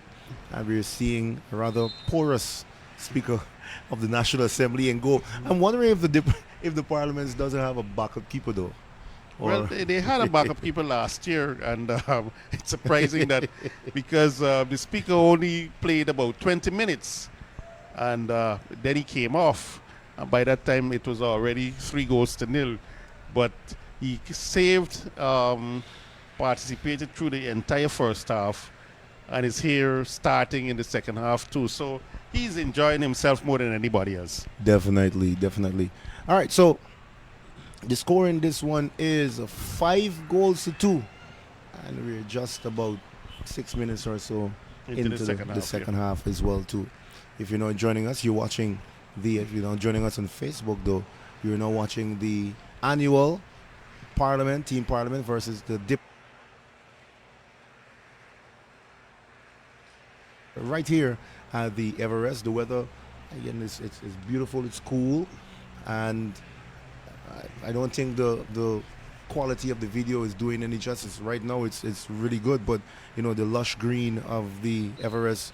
And I was speaking to president of the Everest Club, Saman Zunadi, who's in goal actually, and he was saying that they're really transforming the venue into a multi-sport facility. It's not a cricket club, so he says it's a Everest Sports Club actually. Well, it is a sports club because, in fact, I represented Everest at Especially hockey. being as well Hockey, to right. Yes, in fact, I brought hockey Her here Excellency, the Ambassador of back the in the US to 80s. So Guyana. we can see during that time, we had And hockey. it has always been like this. Yes. Okay. And then squash came in, and they've always had lawn tennis here, and now known as tennis. So it has been a multi-purpose club, basically. And the Diplomats hunting another one. The Diplomats hunting another one. Lennox Schumann there, trying to get around the youngster. Well, the youngster easily got around him actually. Little fine touches there, the Diplomats.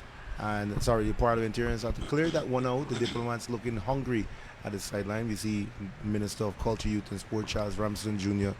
there with us as well. And we're having some slight drizzles right now, Troy. We're seeing it. And I think they threatened earlier, nonetheless. Yes, I think the parliament team has gone beyond their bench, because from Anything that the comes amount from of above players is I've seen blessings. on the field, Welcome a little bit of a I sprinkle. want to It's May, suspect June after it's more than all. 22 players already would have had an opportunity to play. But there is Gibson once again, the man who opened the scoring, takes a shot, and his second attempt there by one of the Diplomat players, one of the Parliament players, is no good. But here it is now, number 4 for Parliament, sends it down the line, but cleared away eventually, and the ball is running loose and will go out of play. Still So, 5-2 as I in said favor before, of the they would have team had, DPL.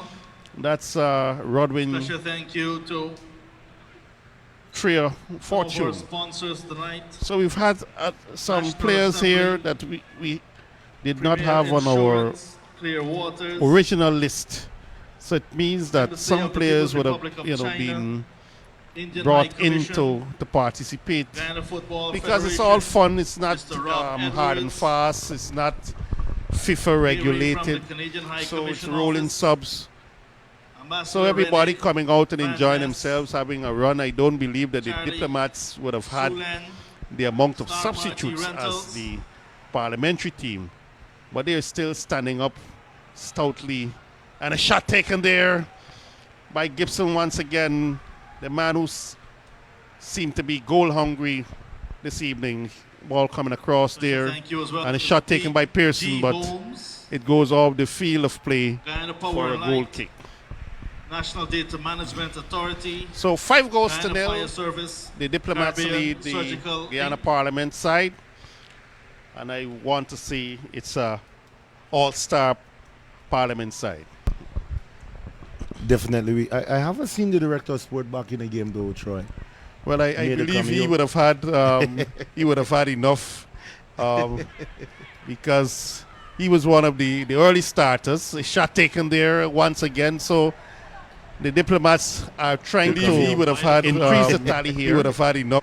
They want to keep the pressure on, try to keep it this even down the line. Even if the Parliament brought in encouraged younger players, they would have have a stacked up second look, the a goal third look, scoring even a fourth look of the at a game very high rate. So on FLsport.ui. they might only be able to It's mellow also out available on in the end. FL But Sport on YouTube. it's 10 minutes into the second half, and I believe Brian Joseph has left us.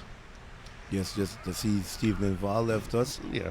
Um, So most of the players from the starting team are not on the field right now, and a very confident Jake See, Pearson takes a shot, a very tame shot. I was expecting a little bit more from her. The players from with the that starting shot and team. goal, given the fact that she's But I want to believe she's found the player was in an offside position. Oh no, So, he came yes, out though. He came yes, out. yeah, but He came she out. was a And little down the other cautious. end, yes. Another It's goal another there. goal. So it It's looks like the sixth we're heading to. opportunity and This sixth look more like a rotation. football. A player. Another one goes past Honorable Speaker. The same person that would have scored earlier. Team DPL From six, the other, she's let's found- see the replay. 2. Yeah, but this Seems one like of the one-way players without traffic. a shirt, a So- numbered Mr. shirt, Steve Linval. and it wasn't on Minister our Hugh official list of players here. Correct. So the So- score is 6-2 at the moment. The Diplomats leading this one. And Shahid as I Mohammed mentioned, is maybe on the they're trying to field. overhaul their score from Shahid last take year. charge. Well, With the they've scorecard. already Yes, they tied it actually. they've tied it actually. So let's see how it will go. I doubt whether we'll see Brian Joseph back in this game. Of course not. I don't think so. You see some of the female players getting some action for the Diplomats. They have a different looking side though. The Diplomats, but the score line right now, I mean, it's football. It's a game of glorious uncertainty. It's a beautiful game, but it's not so beautiful tonight for the Parliamentarians, trailing this one 6-2.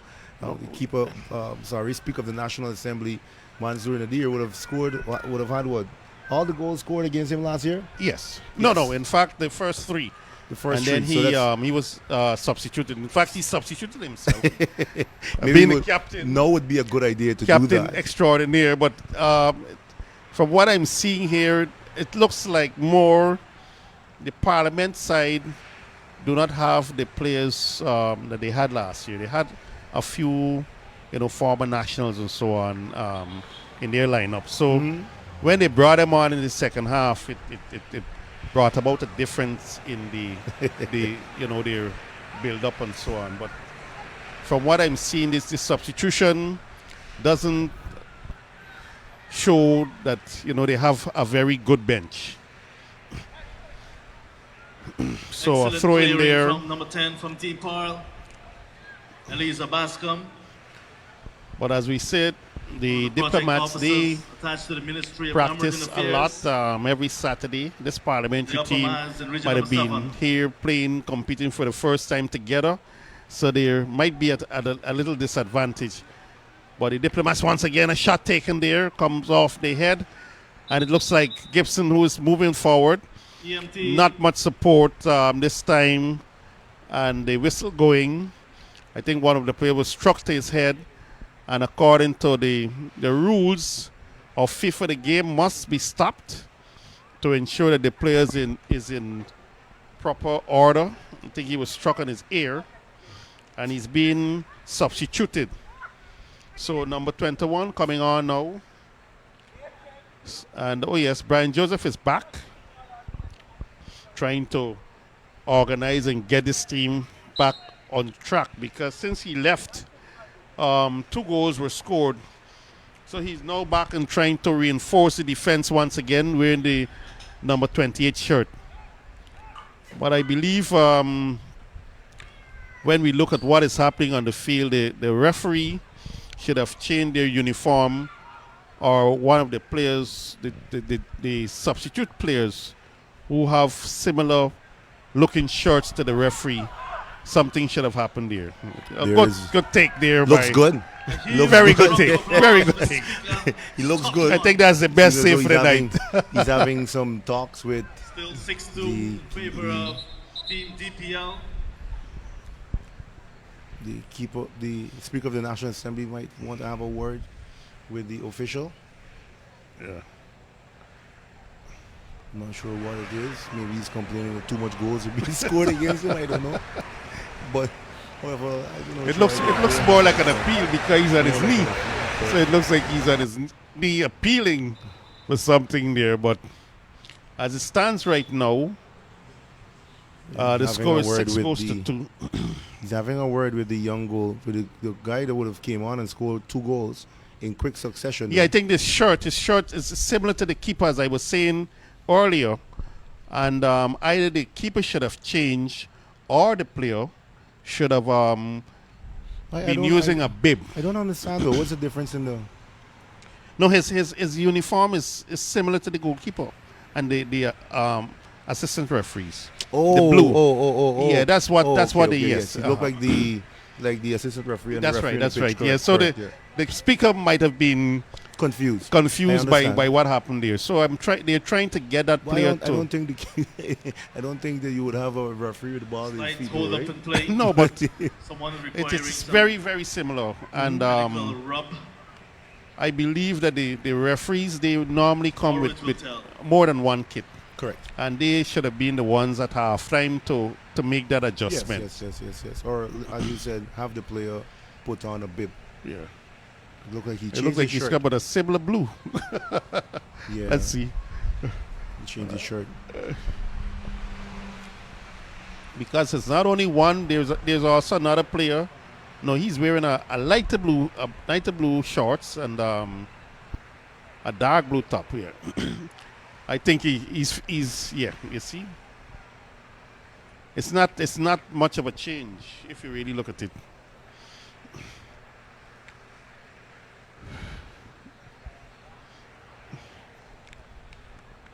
But there's much debate between the referee, the captain of the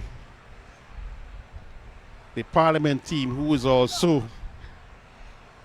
the speaker of the National Assembly, and the technical director of the GFF. So a lot of discussion here. No football being played at the moment as they're trying to iron out the little problems the second half. Another player with, as I mentioned, he's also has to change. I believe to remedy this situation, I believe that the referee should be the one who should change role. Yes, I believe the referee should change as well too. Right You here know? in Guyana.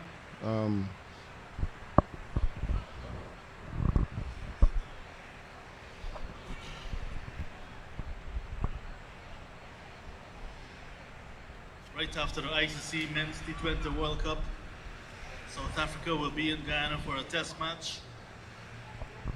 So if have For a that, game is being one held up Guyana here. T10 tape ball blast comes up in the first week So of still August. deliberation between Save the dates, referee ladies and gentlemen. and the captain. In August 1, fact, 3 and the 4, captain of the parliament team is identifying players in the biggest state field ball who tournament, might be a little arguably problem. in the Caribbean.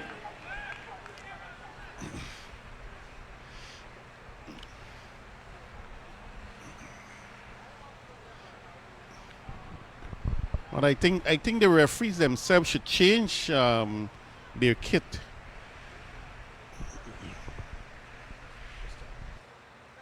Yes, I think the referee themselves. I think they're changing. No, they're back into the game as well too. Maybe that will go down as stoppage time as well. I'm not sure what happened. Right down, don't dribble, kick. Yeah. So we are. The score is 6-2 in favor of the Diplomats, who are having of a little run on goal there. A youngster is on the pitch for the Diplomats as well too, and the referee. That's a foul. I'm not sure, and it's going to be a penalty as well. So it's the second penalty in the game. A little tough challenge there from the parliamentarians, from the parliament side. And there is a replay, how it happened. And a little shoulder there. That's a little nudge there on the player from the Diplomat side. And it's going to be the team's captain, Suleiman. He is hurt, but nonetheless, he's going to step up to take this one. He's going to take this one himself. Penalty being awarded to team DPL. Mr. Speaker is ready.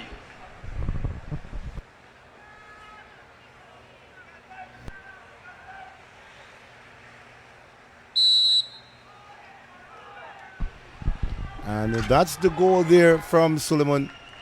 On target. So it's 7-2. 7-2. It's the team Team captain DPL. scoring that one. Widening this gap.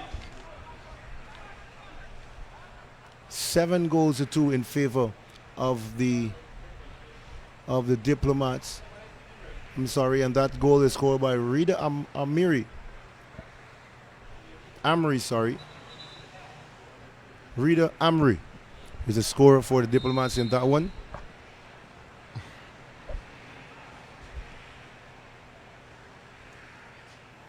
And at this point in time, I'm not.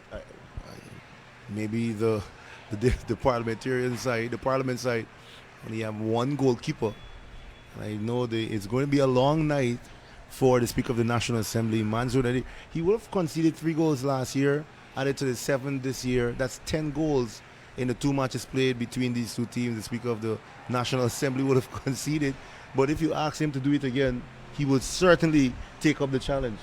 Yeah, well, it's not only, remember they had a few other events, so he would have taken some more goals during the halftime as well. But I believe he is really enjoying this. We cannot take it away. Yeah, I believe he's enjoying it, and we shouldn't take it away from him. He's one of the organizers of this event, and he's really enjoying himself. And you have to give kudos to him for his efforts. But I believe that penalty was spectacular. Yeah, it was scored by the Canadian. I don't even believe a first-class keeper would have been able to save that. Yes, it was well-timed, good defending there well as well, placed, and everything. So we're seeing, as I mentioned earlier, the brilliance of the players. You could tell that some of them would have had very good days on the field. Some of them look a little bit over what we expect as players now, but they're still running, and that's the critical thing, because the fitness is, or the exercise is what is important. The ball running all the way. They call on the keeper because it tried to save a corner, but he would not have been conscious of what is happening at there. At this point in time, I don't think that keeper wants to move from that line. At this moment, Oh, it's a goal kick, actually. It's a goal kick. It's a goal kick. I don't So think it's taken by Mr. Nadir would want to move from that part. And we're just about 25 minutes into this one, though. There, more or less, yeah. So And Gibson once again, getting down the line. but he's being double teamed, takes a shot. And Jake has been good in the goal this year, though. He had 2 goals conceded against him, one from the penalty and the other from Gibson, which was a very beautiful goal as well, too. Jake, he saves well. In fact, when you really look at it, you could tell he's a natural sportsman, right? Yes. He can adjust to any situation, because there's no one would just offer to be a goalkeeper unless... No, at least not me. I Yes. tried it before, and it really didn't work out well at the media games for me. I had about a few goals conceded. I conceded a few goals as well, too. Well, my A little days at extra- school, I was a goalkeeper. Troy was a goalie. What position you play in hockey? I played defense for Guyana. You're a But defender. football, I played hockey, goalkeeping hockey too, at one time. But I eventually became a defender. But in football, I was always a goalkeeper. And when I decided to stop playing football is when I played against a team and 6 goals were scored against me I just got to ask, At- what's the most goals you at Torres conceded? Park.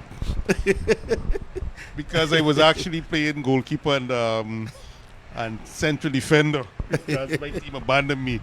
And I said I had tried enough it. of this. And there's Pearson trying But to Pearson takes a shot Yeah. and straight to Jake. Jake is going to take that. And I take tried it the easily. I tried the goalkeeper position a few times, Troy, and I could tell you, my teammates are still probably furious with me because everything that come to the goal. So at one point, people from all the way outside are saying, try the keeper. The disrespect. But, Yeah, but even cricket, I used to wicket keep. I Try. like to be the custodian. I know the Speaker of the National Assembly, he would definitely do this again because it's fun for him, Yeah, that's what I'm It's saying. definitely He's enjoying fun for him. this, and once again, the Diplomats are going, Excellent taking a effort shot. from Rob. The man, Mr. Nadir jersey says goalie. Making it known that he is the He's the goalkeeper. goalie. He's not playing now, but he's having fun tonight, though. He's actually happy with it. And Pearson now trying to And throws send the ball attack forward. Yeah. But then we've seen a little lull in that kind of intensity Yeah. that the parliamentary team had earlier. I'm not sure because I mean they're deflated, right? 7 goals to 2. That's a tall order to overcome. Well, I don't believe it has to do with the goals, but the players that are on the field right now, they're not gelling. And Pearson's trying a lot. They have Brian and also Gibson. But we've seen the departure of Collis, one of the goal scorers, the earlier goal scorers, and a few of the other players. I am trying to locate Tafari David because I know he was one of the mainstay of the team from last year. I saw him in the list, but how the substitutions are being made, I don't know if he's still on the field. But he was one of the players who really generated that interest in the team in the second half last year. I think the Diplomats are quite contented with the amount of goals with the goals that they have right now, and just they're not pressing too much, but sit back a bit and allowing Darius Gibson, who has a goal in the game, scored the first goal, and Jake takes that one nicely, looking quite good. He seemed like he'd gotten comfortable between the uprights, and but he threw it in the path of Devin Sears, though, member of Parliament from the opposition, hails from Linden, and Well, I think we should also give credit to Matty Edwards, the female player on the diplomatic team. Correct. She's been there all along, yes. and Don't think she was substituted. No, she's been there, running all the time, and looking very, very, very, She's fit and Well, I could- comfortable on that I field. could tell you, Troy would not have lasted that long on the field. Well, maybe would have come off at the same time with the director of sport Myself and Steve would have probably been sitting on the sideline talking by now. very early. He had a cameo. And he was never to be seen again in the game. But while we might be laughing because it brings fun to what is happening here. Correct. It's not this hard and No, fast it's football not. game. It's called So, football, right? Yeah, so we're enjoying it just like our viewers here tonight watching this. Many of whom have this- tuned in on social media. The comment section is quite funny as well too. In this one, a lot of people tuning in. Some people are asking me if there's VAR in the penalties. One person said it's not a penalty. I'm saying, I don't think FL Sport reached the point of having VAR as yet, right, John? But so they've been doing a good job tonight. So shout out to the guys at FL Sport, and I know FL Sport have been doing a lot in terms of trying to bring sport to your homes or via social media, I should say, or to your fingertips via social media. A lot of cricket matches, football matches. Yeah, And they have been covering as basketball. we've done a lot with the basketball as well too, as well. with the the One Guyana heritage tournament, games right, and exactly. so on, right? So it's good as they're now getting their feet wet in it, and it's a very enterprising, if I should say, venture, because it's something that is lacking significantly in terms of having sport now in the advent of social media, having sport more visible. I think FL Sport have been doing a good job with I that. think we need a lot more of this because, in my days of, broadcasting and so on, I started broadcasting, commentary since around 1985. Mm-hmm. So when you look at it, we used to cover everything from rugby, football, cricket, basketball, and we're not seeing a lot of these games being No, covered. it's on radio especially too. Yeah, and radio. So I think a lot more needs to be done to bring sport to the people. Correct. And Right. I think now with social media, you have more options rather than broadcast, right? And Yeah. it's just hit the woodwork. Get off of the woodwork there. So yes, I think with social media now, with more avenues, there are more avenues to broadcast matches. But I think one of the elements that are missing right now in sport is having that radio coverage. I can remember as a young boy in Linden, before migrating, like we used to hear a lot of football on radio. I accustomed to hearing Troy Peters on the radio as well, with a number of other people, Frankie Wilson on the radio, Claude Davis, Well, and they're calling games. Yeah, Now Gibson it's is missing. down and back up, looking ready to go again. He had a little Nudge. nudge in the goal area of the diplomatic team, but he's back up and play has resumed. So you weren't missing football while we're having a discussion, but the diplomats still lead by 7-2. But we're taking this opportunity also to bring to light some of the issues and things that we can positive things that can happen in Definitely. the development of sport because Raw himself speaking is of positive though, there is Diplomats making a positive run, Troy, on goal, and there is that's and he's going to sell this one really well. Roberto Cruz, he has the opening goal of the game. Pearson looked fierce with that one, like Keisha, and he was dancing around her door, Troy. Here he is, though, the Brazilian, a little samba move and tackle there. It was a late challenge. Little challenge. And she should have been issued with a card here. Yes. There's a referee calling her actually. Yes. That's right. She will She receive is going to be issued with a card. a yellow His card pocket. to match her shirt. He's taking out a yellow card. Yellow A card. late That's challenge right. is the first card of the game. First card of the game, and I believe it's worth it. It's warranted.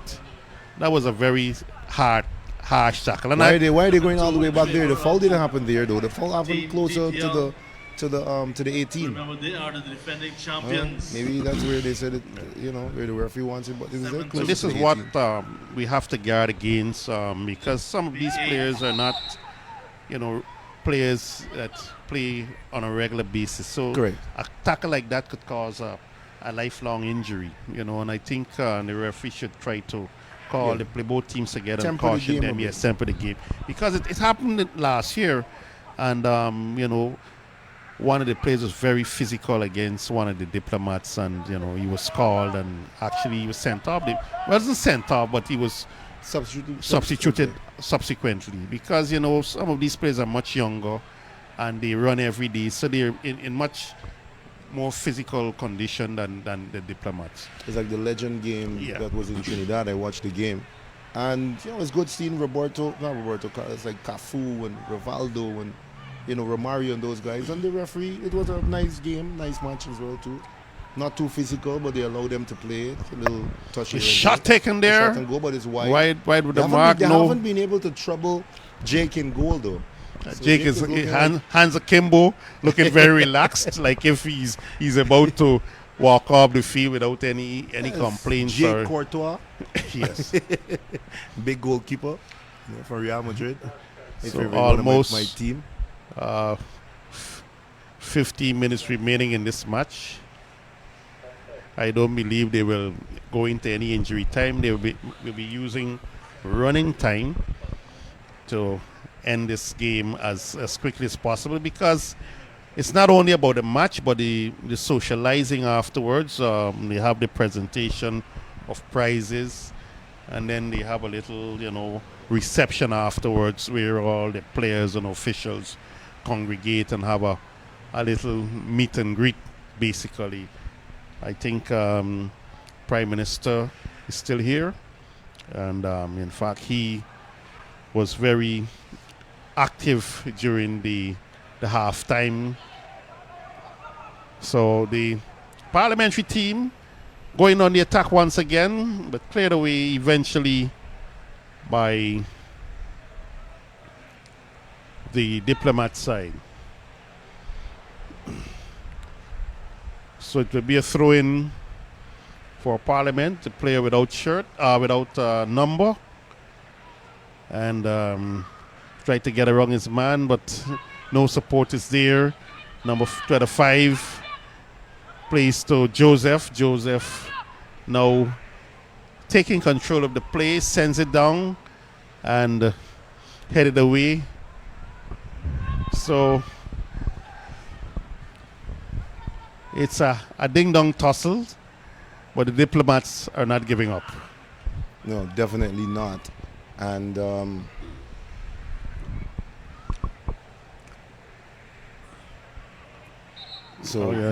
yes, they're looking at the referee. You see the younger players, you can see the aggressive the behavior. younger players will definitely be a bit more aggressive. Yeah, that's what I'm saying, Yes. and that's what happened in the second half last year. Oh, the same thing. Yes, so Yeah. they got to be mindful of what is happening because it can cause serious injuries.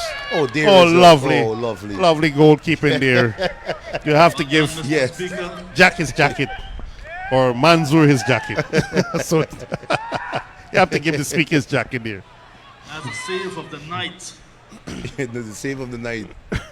John is calling it on the PA. He's doing the announcing on the side. A number of diplomats are here actually on the sidelines watching on. Yeah, from diplomats, the both the representing the yes, various the countries, yeah, the the People's embassies, Republics of the China right, as the well too. They're here, not on the pitch, but the representatives are here well, as it's well it's too. it's two communities: the parliamentary community and the Yeah, the diplomatic diplomatic. community. So I they're both enjoying themselves, and then they will have Mhm.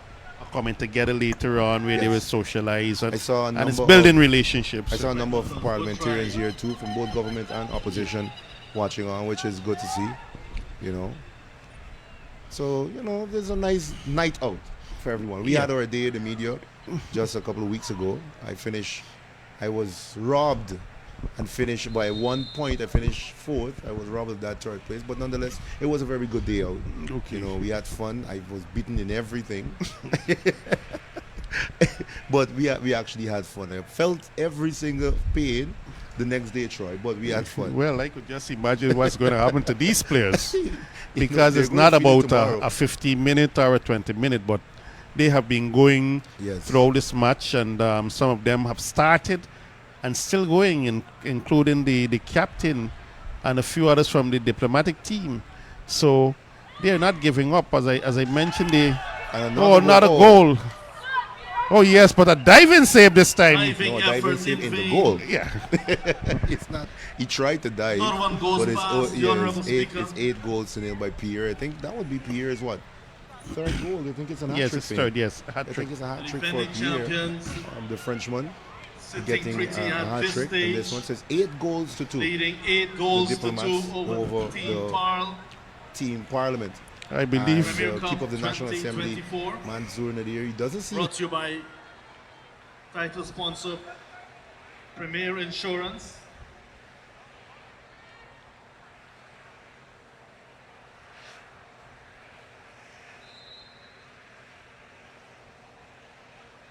We're into the second half.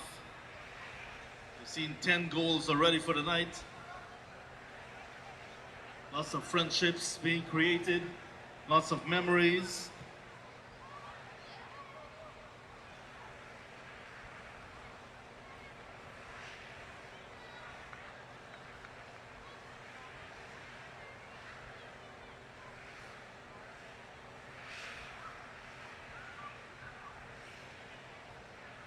Premier Cup becoming a staple on the calendar of events here at Everest.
Still 8-2.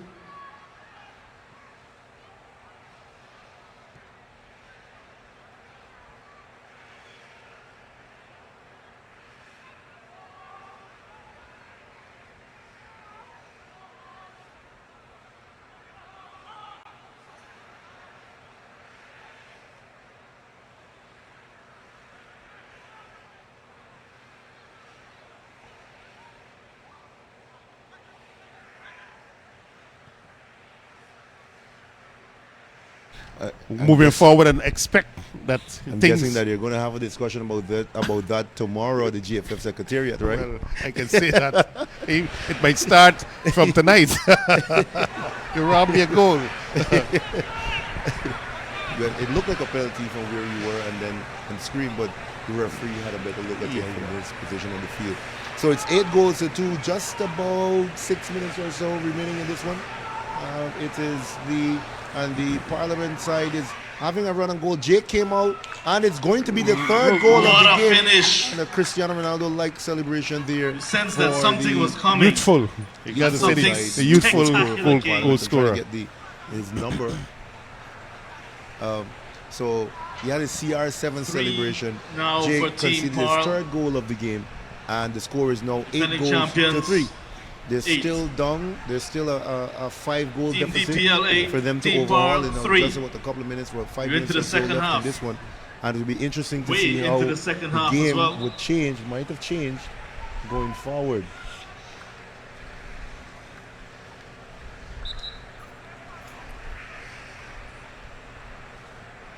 So it's 8-3. The Parliament side scoring their third goal of the game from open play.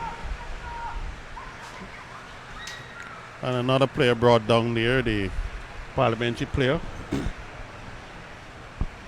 So the referee awarded a throw.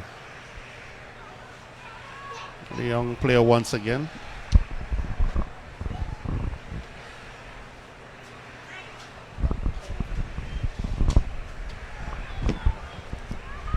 Yes. So it's a throw now for the Parliament side, and they're trying to see if they could pull a rabbit out of the hat to erase that 5-goal deficit, to see if they could end in a draw, or else the Diplomats would hold on to that trophy. Nicely controlled there by the Canadian diplomat, and he a little flicking on the ball there, and we're seeing them hunting that third one, that fourth one, and now it's cleared. Had beaten Jake, the keeper, the Canadian, in goal for the Diplomats. Momentum now with And Team then Parl. we see the Diplomat side just clearing that one. Is it a little Just too late? denying the Parliament team their fourth goal. Special The thank score you still to remains 8 goals Premier to 3. Insurance, And they're title playing here sponsor at for Everest. They played the here Premier last year. Cup. The Diplomats won 6-3. National And right Assembly, now, they're leading Office of the 8 Prime goals to Minister, 3. Clear Just Waters, about People's Republic of 4 China, minutes India remaining High in this one Commission, in regular Canadian time. High So if Commission, there would be any stoppage time added to the Guyana contest. Football But so far Federation, we've had a good exchange Caribbean on the Surgery pitch. Inc. Everest, I was Ambassador surprised when I Rene came in and Valdez, seeing Everest as a Charlie outlined out for football. Sulan, But Star maybe Party it could be an Caribbean additional venue for the Surgical Guyana Inc. Football Federation. Who knows? But nonetheless, we are witnessing this encounter for the second time Thank you as well between to the these Guyana two Fire teams. It's an Service, annual affair. National Little kick and a miss there Data Management by Authority, the parliamentarian Guyana side, Power and and there Light, she is going forward. One of the G females on the pitch. She is working very hard. She's held that one up, and flsport.gy. and a little fair exchange in this one as well too. And there is, not sure who that is, but we're trying to get an open look on goal. But the Diplomat team, they're defending very well, I must say. And a little ball cross, just missing the goal. And that's the game. Ref report would have called that one off and try 8-3. The Diplomats Premier scored Cup 2 more than they did last year. 2024 Well, the Parliament goals side once again sold. still on that 3-goal mark. Yeah, well, what is more amazing is that the goalkeeper and Speaker of the House played throughout this match. And I three. believe with So maybe congratulations, a much better keeper consecutive or years, a defending more champions, team In prepared or goalkeeper more in tune PL. goalkeeper. or a more in tune goalkeeper would That's have made a two difference in the scoreline. consecutive years. But as I said, Team it's Park more, is it's a runners-up. lot about the fun, the entertainment, In a few minutes, and we'll we have the all enjoyed closing ourselves here. And I'm sure that those presentation who ceremony. viewing tonight would have had a Some good, photo ops as well. good This was quite a view memorable of night. and a good laugh of Everyone would what we want saw here to today. take In Yes, it some some is. photos cases, to remember this and night for applaud a some of long the time better to come. Yes. plays and Really so on. And exciting it's good to football see the on the field. camaraderie after the game shown between the two sides. Premier Cup And I'm sure that next year is 2024. going to be bigger because, Take a slight break and come back I with a mean, the presentation. parliamentarians would Have some definitely music in the want to win meantime. another one. At least one. You can't be beaten back to back by the diplomats. So next year, I'm sure that they will definitely come Well, up I with will that. make myself available as a goalkeeper Try at least. if So the speaker will allow. if the speaker, yeah, if he would allow, because he looks like if that's a permanent position for him. That's right. That's right. Maybe it's just his way of keeping fit and Fit, yeah. exercise. 90 minutes in goal, conceding 8 goals and losing 8 goals to 3. And we're all Tony with me, Troy Peters, and the technical staff there. I know they're having their presentation. We're gonna go to the presentation there. You're going to Join John Ramsing. John Ramsing at the presentation area. And from myself and Troy Peters, it's been a pleasure being here with you. Thank you very much, Rob.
All right, ladies and gentlemen,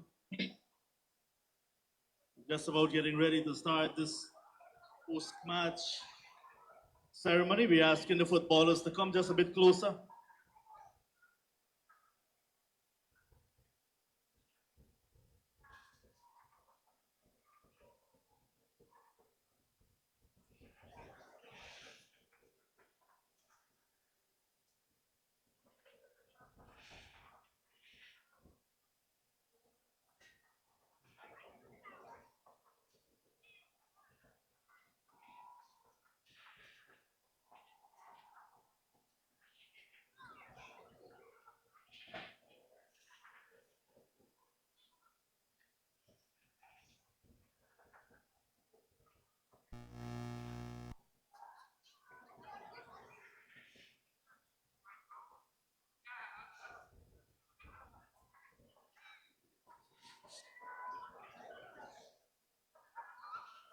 Honorable Prime Minister, recognize other ministers of government, members of the diplomatic community, visiting public, and our footballers tonight. Let's put our hands together for a wonderful game of football.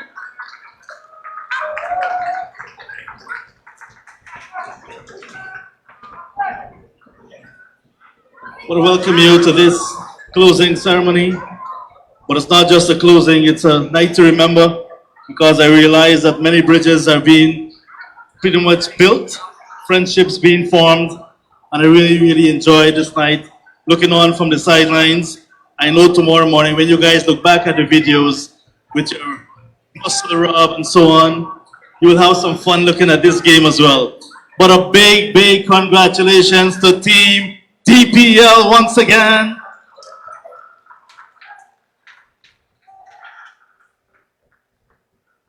And you guys are champions because we have a runner-up. Big up to Team Pearl as well.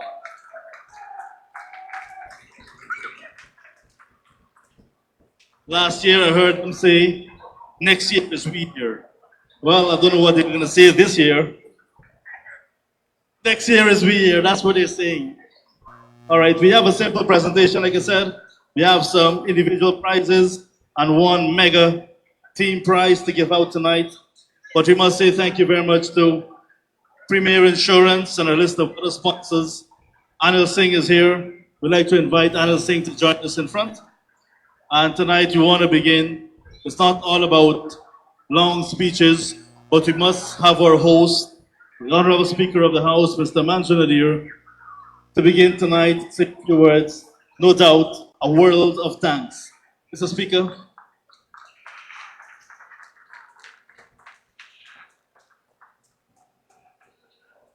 Thank you very much, John. Honorable Prime Minister, ministers of the government, members of parliament, excellencies of the diplomatic corps, our staff of the embassies, parliament, the manager executive members of the Everest Cricket Club, distinguished ladies and gentlemen. I know I promised last year that we normally would give the first year trophy to our guests. And while I wanted to play hard and fast this year, my good friend Charlie said, please allow us to score 10 goals because this is his farewell match. So for Charlie, I tried to get 10, but I got 10 in total. So this match was played in honor of Charlie and his family, their farewell from Guyana, but as John has been saying, long-lasting relationships. So tonight, my congratulations to Charlie and the diplomatic team for retaining this trophy. And you played extremely well, and deserve it. I tried hard in the goal to give you the 10, but your guys were really, really good. So congratulations, and I hope everyone continue to enjoy the rest of the evening. We have dinner upstairs in the dressing rooms, we have dinner too, and a lot to drink as a farewell to Charlie. Thank you very much. My team,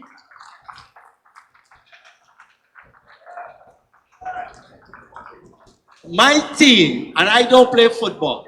And I'm telling them, look, you can't dribble past these guys. You have to outrun them. So your air game, you have to go to the air, right? But everyone wants to prove the speaker wrong. So next year I'm pulling some point of orders on them. But congratulations, my team. We had joining us this year MP Sears, MP Dineshwar, P. Cox, former Deputy Speaker, former Parliamentary Secretary, and current Director, National Sports Commission, Steve Linval, all from the Parliament. So we didn't, Charlie, we didn't stack the cards in our favor.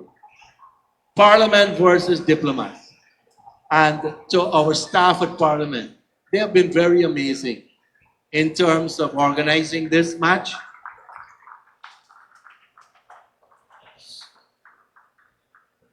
And equally important, our manager at Everest, Ms. Krista Norton, and her 16 ground staff over the past week,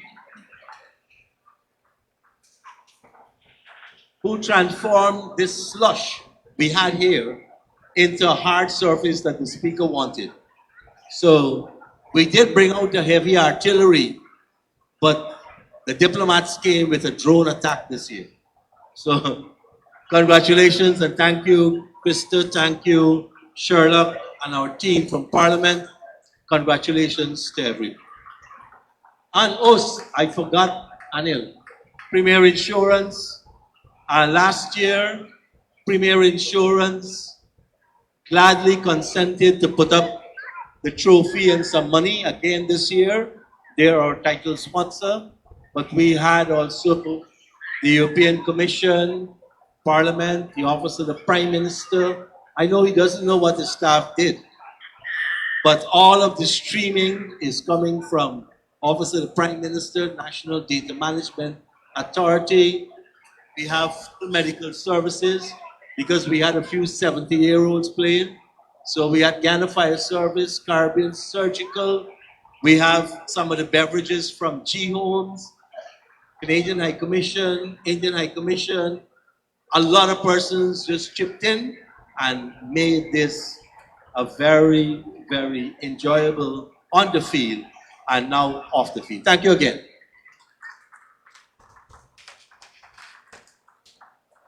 We'd like to also extend a big thank you to our referees.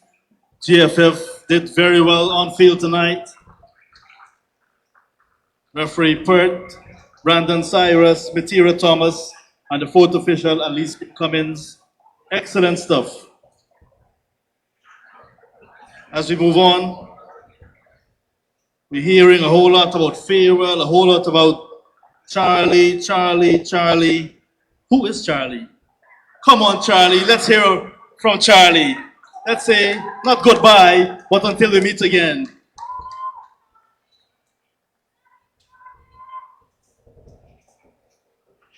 Honorable Prime Minister, honorable ministers, honorable Speaker of the House, members of Parliament, colleague of the Diplomatic Corps, and especially as well friends and family that came out here, but not in the least, my wonderful diplomatic team. So I'm actually very proud tonight that we managed to organize this again with the Speaker and the Parliament together. And I truly hope that this is going to be an annual event for the near future.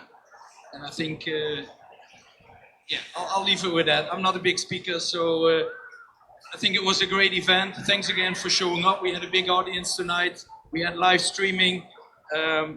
And especially I want to make one comment. I want to thank Mr. Armstrong from CARICOM for providing the CARICOM playing ground because that's where we train every Saturday afternoon.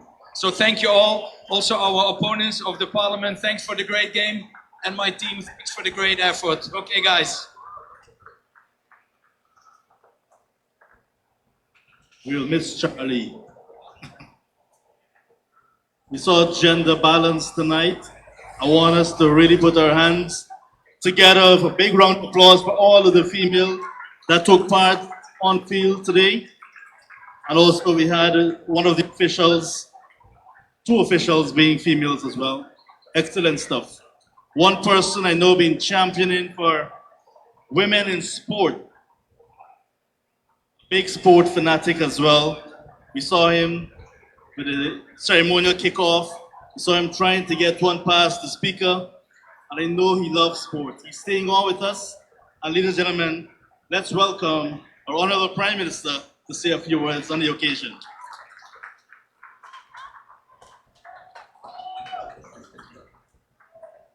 Thank you, MC. Ministers who were present, members of the Diplomatic Corps, Mr. Speaker, families, friends all, good evening. You would agree with me that we had a good afternoon today. So round of applause to all who put it together, all who participated on the field. My friend from the Diplomatic Corps told me he's going to go easy on the team this year. So you saw the difference between the score this year and last year, right? They allowed the parliamentarians to score a few goals this year. So that augurs well for the future. Now this started last year, we have the tournament this year, and it will now be a fixture. So we will have the tournament again next year. And the parliamentarians will have their own ground to train on long before the tournament next year. And another observation, I'm not a coach, but another observation, ensure you have more than one goalkeeper, each team. All right? So all of us are winners today, right? We have the winning team, we have the runner-up team, and let's distribute the medals and the trophy. Well done, guys. Let's do it again next year.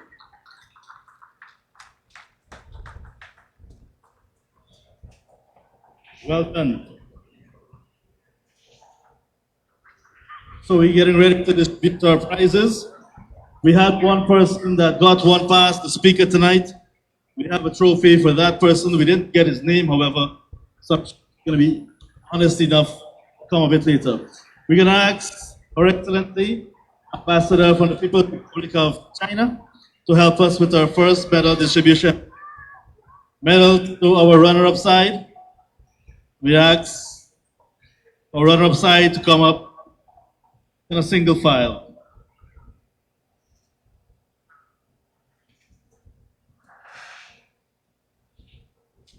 8-3, the score line.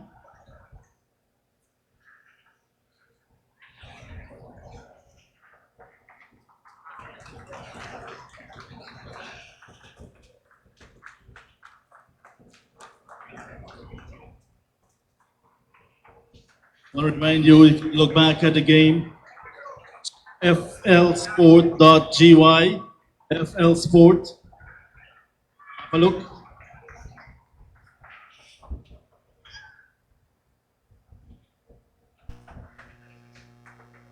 8-3, they're saying is very close.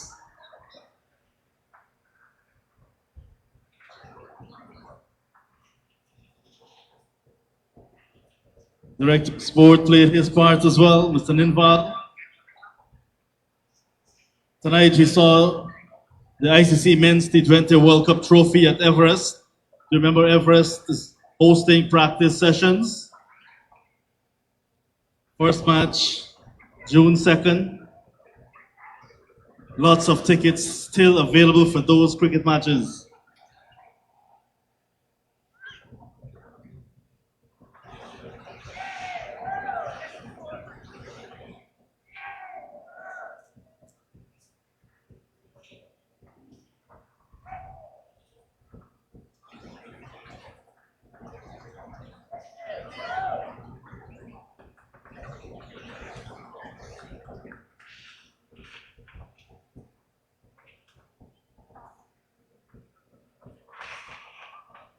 Really good to see the female participation in this football match.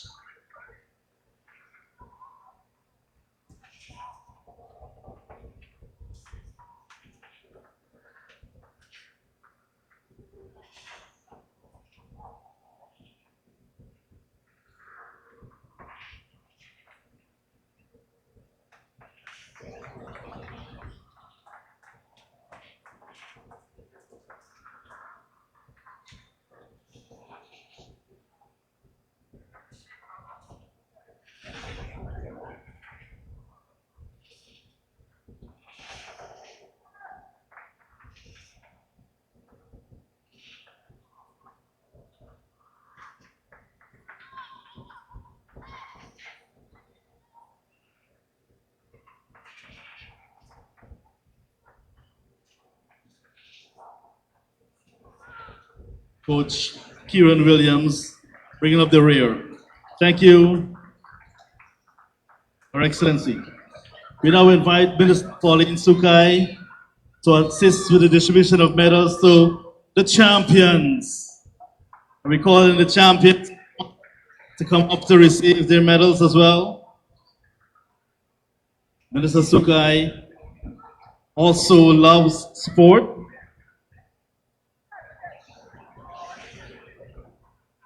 Come on, champions. Put your hands together for our champions. Well done, Jake.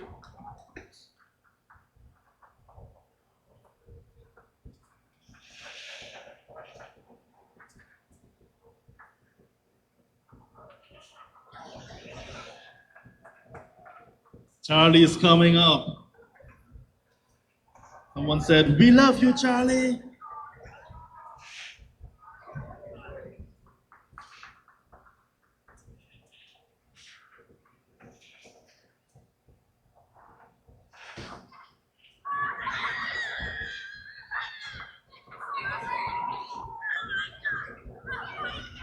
Special thank you as well to the EMTs that were on the ground, ensuring that everything went fine and that we all will live to see tomorrow, medically at least.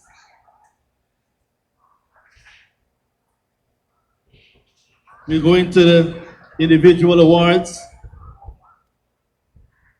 Do remember, Mr. Speaker has invited everyone to dinner.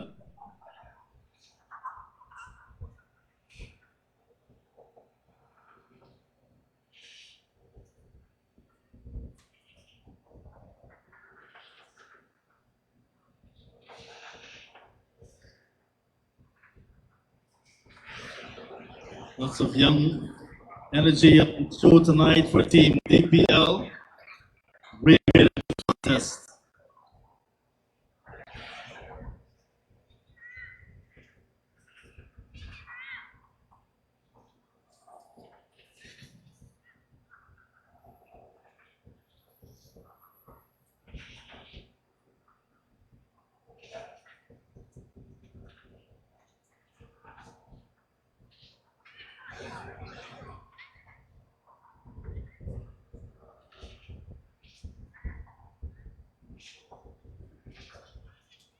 We're asking for the referees. For the referees. Maybe you can come. We have medals for our match officials as well. Public Relations Officer of the National Assembly, Yannick December, will make the presentation. Materia Thomas was one of the assistants tonight to collect on behalf of our colleagues. Very well done.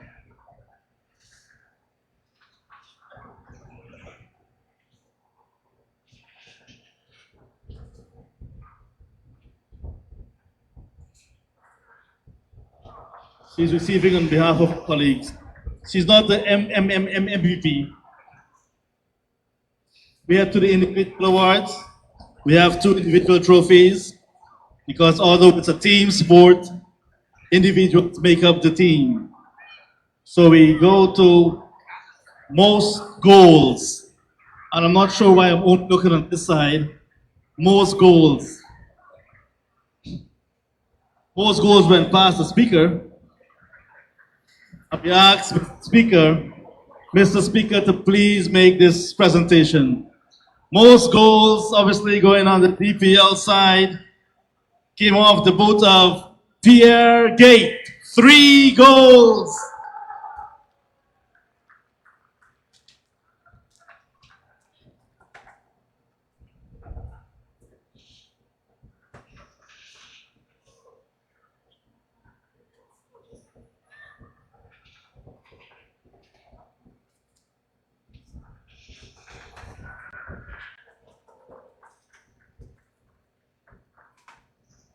So we're going to call on the CEO of Premier Insurance, Anil Singh. 1 minute, sir. Anil will assist with the next presentation. The next individual prize, it says here, Most Valuable Player 2024. And they did not put their hands in the bag, but this one came from the match officials, and they said, as if they're singing in one note, Pierre Gate, MVP of 2024.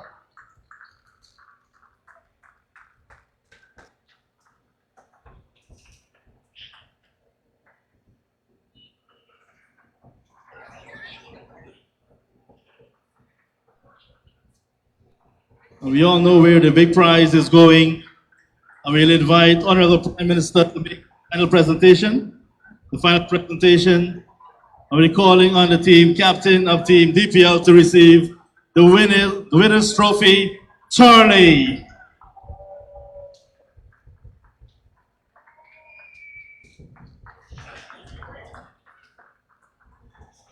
Congratulations, Team DPL, winning this year 8 goals to 3. Second consecutive year as champions, deservedly so. Well done. What a farewell to Charlie. Do remember, it's not the end. We have some moments to celebrate. Long night to cheer, and lots of memories being created. Ladies and gentlemen, we thank you so very much for your time. Do get home safely. Please take care of yourself and each other.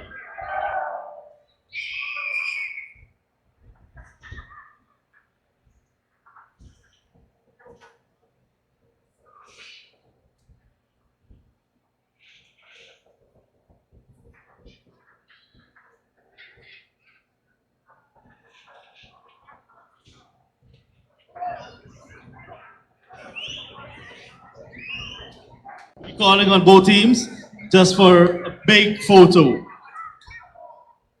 Both teams, one massive photo. PM did say we're all winners. One big photo.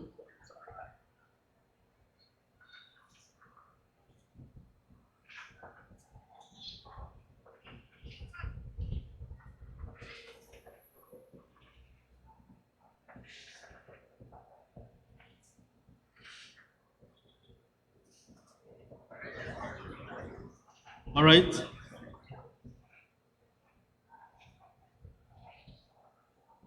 All right. Team photo. Sorry, group photo. We need a mix up.